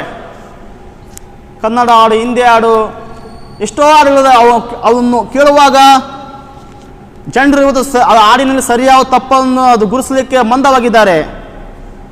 ಅನೇಕ ಹಾಡುಗಳು ಅನೇಕ ಗೊಂದಲಿಂದ ಮತ್ತು ಅನೇಕ ಜೀವಿತ ಮುರಿಯಪಟ್ಟು ಅದು ಅವರಿಂದ ರಚಿಸಲ್ಪಟ್ಟಿದೆ. ಅದರ ಸಾಹಿತ್ಯಗಳು ಸಹ ನಾವು ಕೇಳುವಂಥ ಹಾಡುಗಳು, ಸಾಹಿತ್ಯಗಳು ಹಾಡು ಬರೆದಿರುವ ಜೀವನ ನಕಾರಾತ್ಮಕವಾದ ಮತ್ತು ಅವನ ಒಂದು ಜೀವಿತ ಬಗ್ಗೆ ಅವನು ಬರೀತಾನೆ ಲೋಕದ ರೀತಿಯಲ್ಲಿ. ನಾನು ಹೇಳ್ತಿರೋದು ಸೊ ನಾವು ಅನೇಕ ಫಿಲಮ್ ಹಾಡುಗಳು, ಲೋಕದ ಹಾಡುಗಳನ್ನು ನಾವು ಸಂಗೀತ ಕೇಳಿಸ್ಕೊಳ್ಳುವಾಗ ಇದು ನಮ್ಮ ಮೇಲೆ ಪ್ರಭಾವ ಬೀಳ್ತಿದ್ವಿ. ಎಷ್ಟೋ ದೇವ್ರ ಮಕ್ಕಳು ಫಿಲಮ್ ಹಾಡು ಈಗಲೂ ಕೇಳ್ತಾರೆ. ಸೊ ನಾವು ಎಚ್ಚರಿಕೆಯಿಂದಿರೋಣ, ನಾವು ದೇವರ ಹಾಡನ್ನು ಕೇಳಿಸ್ಕೊಳ್ಳೋಣ. ಅದು ನಮ್ಮನ್ನು ಪಾಪಕ್ಕೆ ಬಲನಕ್ಕೆ ಅದು ಕುಸಿತದೆ. ಹಂಗಾಗಿ ಮತ್ತು ಈ ರೀತಿ ನಾವು ಕೆಲವೊಂದು ಹಾಡುಗಳನ್ನು ನಾವು ದೂರ ಇಡೋಣ. ದೇವರು ಇಷ್ಟಪಡುವಂಥ ಸಂಗತಿ ನಾವು ಕೇಳಿಸ್ಕೊಳ್ಳೋಣ. ಮತ್ತು ಕುಣಿಯುವುದು. ಈ ಲೋಕದಲ್ಲಿ ಸಾಂಸ್ಕೃತಿಕ ಮತ್ತು ಅನೇಕ ರೀತಿಯ ನೃತ್ಯಗಳಿವೆ. ಕೆಲವು ರೀತಿಯ ನಾಟ್ಯಗಳು, ಕೆಲವೊಂದು ಡ್ಯಾನ್ಸ್ಗಳು ಭಾಳ ಅಪಾಯಗಳು. ಕುಣಿಯ ತಪ್ಪೇನಿಲ್ಲ, ನಾವು ದೇವರಾಗಿ ಕುಣಿಯೋಣ. ಆದರೆ ನಾವು ಲೋಕದಲ್ಲಿ ಜೀವಿಸುವಾಗ ಲೋಕ ಜೊತೆಗೆ ಅವರು ಅರೇಂಜ್ ಮಾಡುವಂಥ ಕಾರ್ಯಕ್ರಮ ಕುಣಿಯುವಾಗ ಲೋಕದ ಕುಣಿತ ಅದು ನಮ್ಮನ್ನು ಪಾಪಕ್ಕೆ ಈಗಿನ ಡ್ಯಾನ್ಸ್ ನೋಡುವಾಗ ಅವು ಯಾವ ರೀತಿ ಇರ್ತಾವಂದರೆ ಪಾಪಕ್ಕೆ ಪ್ರಚೋದಿಸ್ತವೆ. ಕೆಲವು ಡ್ಯಾನ್ಸ್ಗಳು ಪಾಪಕ್ಕೆ ಪ್ರಚೋದಿಸ್ತವೆ, ನಮ್ಮನ್ನು ಮತ್ತೆ ಶೋಧನೆಗೆ ಒಳಪಡಿಸ್ತದೆ. ಸೊ ಹಿಂಗಿರುವಾಗ ನಾವು ಎಚ್ಚರಿಕೆಯಿಂದಿರೋಣ ಪ್ರಿಯರೇ. ಮತ್ತು ದೇವರ ವಾಕ್ಯ ಹೇಳ್ತದೆ, ನಮ್ಮ ದೇಹ ದೇವರಿಗೆ ಗರ್ಭಗುಡಿಯಾಗಿದೆ ಎಂಬುದಾಗಿ. 1 ಕೊರಿಂಥ ಪತ್ರಿಕೆ 6ನೇ ಅಧ್ಯಾಯ 19-20 ವಚನ. ಸಮಯ ಇಲ್ಲ. ದೇವರ ವಾಕ್ಯ ಹೇಳ್ತದೆ, ದೇವರು ವಾಸ ಮಾಡಲಿಕ್ಕೆ ನಮ್ಮ ಹೃದಯ, ನಮ್ಮ ದೇಹ ಗರ್ಭಗುಡಿ ಎಂಬುದಾಗಿ. ಸೊ ದೇವರಿಗಾಗಿ ಕುಣಿಯೋಣ. ನಾವು ಲೋಕದ ಸಂಗತಿಗಳ ಇಜ್ಜೋಡಾಗಿ ನಾವು ಕುಣಿಯೋದು ಬೇಡ. ನಾನು ಕಣ್ ತುಂಬ ನೋಡಿದ್ದೇನೆ, ಎಷ್ಟೋ ಜನರು ಸಭೆಯಲ್ಲಿ ಇಲ್ಲಿ ದೇವರ ಹಾಡಿಗೂ ತೈತಕ ಕುಣಿತಾರೆ, ಹೊರಗಡೆ ಫಿಲಮ್ ಹಾಡಿಗೂ ತೈತಕ ಕುಣಿತಾರೆ. ಒಂದು ಸರಿ ಕೆಲವೊಂದು ವರ್ಷಗಳ ಹಿಂದೆ ಕೆಲವೊಂದು ಹಾಸ್ಪಿಟ್ಲ್ ನಾನು ಭೇಟಿ ಕೊಟ್ಟೆ. ನಾನು ಒಂದು ಹಾಸ್ಪಿಟ್ಲ್ ಹೋಗಿದ್ದೆ. ಅವರ ಒಂದು ಹಾಸ್ಪಿಟ್ಲ್ ಆ್ಯನಿವರ್ಸರಿ ಇತ್ತು. ಸೊ ಅಲ್ಲಿ ಹೋದಾಗ ನನಗೆ ಆಶ್ಚರ್ಯ ಸಂಗತಿ ಉಂಟಾಯಿತು. ಹೆಂಗೆ ಗೊತ್ತಾ, ಕೆಲವು ದೇವ್ರ ಮಕ್ಕಳು ದೇವರಿಗಾಗಿ ಕುಣಿದಂಥ ಸಭೆಯಲ್ಲಿ ದೇವರಾಗಿ ನೃತ್ಯ ಮಾಡಿದಂಥ ಜನರು ಆ ಒಂದು ಫಂಕ್ಷನ್ಗಳಲ್ಲಿ ಅವರು ಫಿಲಮ್ ಹಾಡಿಗೆ ಅವರು ಡ್ಯಾನ್ಸ್ ಮಾಡಿದರು. ಆಶ್ಚರ್ಯ ಆಗ್ಬಿಡ್ತು ನನಗೆ ಅವರು. ಹಂಗಾಗಿ ಪ್ರಿಯರೇ, ನಾವು ದೇವ್ರ ಭಯಪಡೋಣ. ನಾವು ಕ್ರಿಸ್ತನಿಗಾಗಿ ನಾವು ಕುಣಿಯೋಣ. ಕ್ರಿಸ್ತನು ಹೇಳುವ ಸಂಗತಿ ನಾವು ಮಾಡೋಣ. ನಾವು ದೇವರನ್ನು ಲೋಕವನ್ನು ಎರಡು ಮೆಚ್ಚಿಸೋಕ್ಕಾಗಲ್ಲ. ನೆಕ್ಸ್ಟ್ ಪಾರ್ಟಿಗೆ ಹೋಗೋದು. ನಾವು ಪಾರ್ಟಿಗೆ ಸಹ ಅನೇಕ ಪಾರ್ಟಿಗಳಿದ್ದಾವೆ. ಪಾರ್ಟಿಗಳು ಹೋಗಕ್ಕೆ ಮುಂಚಿತವಾಗಿ ನಾವು ಯೋಚಿಸೋಣ. ಎಲ್ಲ ಪಾರ್ಟಿಗಳು ಒಳ್ಳೆಯದಾಗಿ ಕಾಣಲ್ಲ. ಕೆಲವೊಂದು ಪಾರ್ಟಿಗಳಲ್ಲಿ ಕೆಟ್ಟ ಚಟುವಟಿಕೆ ಇರ್ತವೆ. ಪಾರ್ಟಿ ಹೋಗಕ್ಕೆ ಮುಂಚಿತವಾಗಿ ಅದರ ಉದ್ದೇಶ ಏನು, ಅಲ್ಲಿ ಏನು ನಡೀತಿದೆ ಎಂಬುದಾಗ ನಾವು ವಿವೇಕದಿಂದ ತಿಳ್ಕೊಳ್ಳೋಣ. ಎಲ್ಲ ಪಾರ್ಟಿಗಳು ಹೋಗಿ ನಾವು ಎಂಜಾಯ್ ಮಾಡೋಕ್ಕಾಗಲ್ಲ. ನಮ್ಮ ಸಾಕ್ಷಿ ಭಾಳ ಇಂಪಾರ್ಟೆಂಟ್ ಪ್ರೇರೆ. ನಮ್ಮ ಸಾಕ್ಷಿನ ಬೆಳೆಸ್ಕೋಣ. ಮತ್ತು 7ನೇ ಸಂಗತಿ, ಈ ಪ್ರಪಂಚದಲ್ಲಿ, ಲೋಕದಲ್ಲಿ ನಮ್ಮ ಧರಿಸುವಿಕೆ ಮತ್ತು ಉಡುಗೆ ತೊಡುಗೆ ಭಾಳ ಪ್ರಾಮುಖ್ಯವಾದ ಸಂಗತಿ. ದೇವ್ರ ಮಕ್ಕಳು, ಸ್ತ್ರೀ ಪುರುಷರು ಯೋಗ್ಯವಾಗಿ ಮರ್ಯಾದೆ ತಕ್ಕಾಗಿ ಉಡುಪನ್ನು ಧರಿಸಬೇಕು. ನಮ್ಮ ಉಡುಪುಗಳು ಇತರರನ್ನು ನಾವು ಆಕರ್ಷಿಸುವಂತಾಗಿರಬಾರ್ದು, ಇತರರನ್ನು ಆಕರ್ಷಿಸುವಂತ ಆಗಬಾರ್ದು. ನಮ್ಮ ಉಡುಪುಗಳು ಜನರನ್ನು ನಮ್ಮ ಕಡೆ ಸೆಳೆಯುವಂಥ ಸಂಗತಿ ಆಗಿರಬಾರ್ದು. ಸೊ ಹಂಗಾಗಿ ನಮ್ಮ ಉಡುಪಿನ ವಿಷಯದಲ್ಲಿ ನಾವು ಎಚ್ಚರಿಕೆ ಇರೋಣ.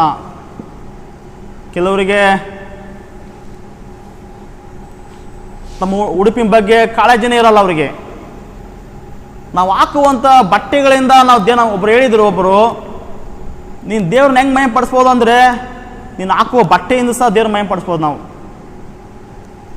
ಪ್ರಿಯರೇ, ನಾವು ಧರಿಸುವಂಥ ಉಡುಪು ಸಹ ದೇವ್ರ ಮಹಿಮೆ ಥರ ಇರಲಿ. ನಾವು ಇತರನ್ನು ಪಾಪಕ್ಕೆ ಬೀಳಿಸುವಂತ ಹೇಳೋದು ಬೇಡ. ನಾವು ಮರ್ಯಾದೆ ತಕ್ಕಾಗಿ ಉಡುಪನ್ನು ಧರಿಸೋಣ, ಮರ್ಯಾದೆ ತಕ್ಕಾಗಿರೋಣ. ನಿಮಗೆ ಗೊತ್ತೈತ್ರಿ, ಒಬ್ಬ ಸೇವಕರು ಹೇಳಿದರು ನೋಡ್ರಿ, ಸತ್ಯವೇದದಲ್ಲಿ ಬರೆಯಲ್ಪಟ್ಟಿದೆ, ಸ್ವಾಮಿ ಒಬ್ಬ ದುರಾತ್ಮಗಳು ದೆವ್ವವನ್ನು ಹಿಡಿದಂಥ ದಂಡುಗಳಿಂದ ತುಂಬಿದಂಥ ವ್ಯಕ್ತಿಯನ್ನು ಗುಣಪಡಿಸ್ತಾನೆ.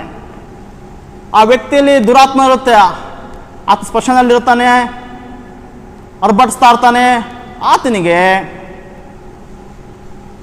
ಸ್ವಾಮಿಯನ್ನು ಯಾರಂತ ಅಂದಾಗ ಆ ದುರಾತ್ಮದ ವ್ಯಕ್ತಿ ನಾನು ದಂಡ ಅಂದರೆ 6,000 ದುರಾತ್ಮ ಕೂಡಿದಂಥ ಆ ವ್ಯಕ್ತಿ ದುರಾತ್ಮ ಇತ್ತು. ಆ ವ್ಯಕ್ತಿ ಹೆಂಗಿದ್ದಂದರೆ ಆತ ಯಾವಾಗಲೂ ಬಟ್ಟೆ ಹಾಕ್ತಿದ್ದಲ್ಲ ಆತ ಬೆಟ್ಟಲ್ಲಾಗಿ ಅಡ್ಡಾಡ್ತದ. ನಾನು ನೆನೆಸ್ತೀನಿ, ಅರ್ಧ ಬರ್ಧ ಬಟ್ಟೆ ಹಾಕೊಂಡು ಜನರನ್ನು ಆಕರ್ಷಿಸೋದಾದರೆ ದುರಾತ್ಮನ ಕಾರ್ಯ, ಅದು ದುರಾತ್ಮನ ಕಾರ್ಯ. ಸೊ ಹಂಗಾಗಿ ನಾವು ಎಚ್ಚರಿಕೆಯಿಂದಿರೋಣ. ಕೊನೆಯದಾಗಿ, ನಾವು ಈ ಲೋಕದಲ್ಲಿ ಜೀವಿಸ್ತಿದ್ದೇವೆ, ಈ ಲೋಕಕ್ಕೆ ಸಂಬಂಧಪಟ್ಟವರಲ್ಲ. ಹಂಗಾಗಿ ನಮ್ಮ ದೃಷ್ಟಿಕೋನ ನಿತ್ಯದ ಕಡೆ ನಾವು ಹರಿಸೋಣ. ಈ ಲೋಕ ತಾತ್ಕಾಲಿಕವಾದುದು. ಸೊ ಪ್ರತಿಯೊಬ್ಬ ದೇವರ ಮಕ್ಕಳು ನಾವು ಪರಿಶುದ್ಧರಾಗಿರಲಿ ಕರೆಯಲ್ಪಟ್ಟಿದ್ದೇವೆ. ನಾವು ಪರಿಶುದ್ಧರಾಗಿ ಇರೋಣ, ದೇವರ ಭಯದಲ್ಲಿ ಜೀವಿಸೋಣ, ಕ್ರಿಸ್ತನ ಭವನಕ್ಕೆ ನಾವು ಸಿದ್ಧರಾಗೋಣ, ನಮ್ಮ ಜೀವನ ದೇವರ ಒಪ್ಪಿಸ್ಕೋಣ. ಇಡೀ ಪ್ರಪಂಚದಲ್ಲಿ ಎಲ್ಲ ಕಡೆ ಪಾಪ ಇದೆ, ಎಲ್ಲ ಕಡೆ ಲೋಕ ಇದೆ. ದೇವರ ವಾಕ್ಯ ಹೇಳ್ತು, ನಾವು ಲೋಕದಲ್ಲಿದ್ದರೆ ಈ ಲೋಕಕ್ಕೆ ಸಂಬಂಧಪಟ್ಟ ನಮ್ದ. ಒಂದು ಸಮುದ್ರದಲ್ಲಿ ನೀರು ಉಪ್ಪಾಗಿರುತ್ತೆ, ಆದರೆ ಆ ಸಮುದ್ರದಲ್ಲಿ ಮೀನು ಸಹ ಇರುತ್ತೆ, ಮೀನು ಅದು ಉಪ್ಪಾಗಿರಲ್ಲ, ಉಪ್ಪಿನಂಶ ತೆಕ್ಕೊಳ್ಳಲ್ಲ. ಅದೇ ರೀತಿ ನಮ್ಮ ಜೀವನ ಈ ಲೋಕದಲ್ಲಿದ್ದರೆ ಲೋಕ ಸಂಬಂಧಪಟ್ಟಿಲ್ಲ. ನಾವು ದೇವರಿಗೆ ಸಂಬಂಧಪಟ್ಟವರಾಗಿದ್ದೇವೆ. ದೇವರು ನಮ್ಮ ಪರಿಶುದ್ಧರಾಗಿ ಜೀವಿಸಿದ್ದಾನೆ. ದೇವರ ಜೀವಿಸೋಣ. ದೇವರು ನಮ್ಮನ್ನು ಆಶೀರ್ವದಿಸಲಿ. ಇಲ್ಲಿಗೆ ಈ 14ನೇ ಪಾಠ, ಲೋಕ ಮತ್ತು ದೇವರ ಮಕ್ಕಳು ಮತ್ತು ಲೋಕ, ಇಲ್ಲಿಗೆ ಇದು ಮುಕ್ತಾಯವಾಯಿತು. ದೇವರು ಆಶೀರ್ವದಿಸಲಿ. ಆಮೆನ್. Praise lord.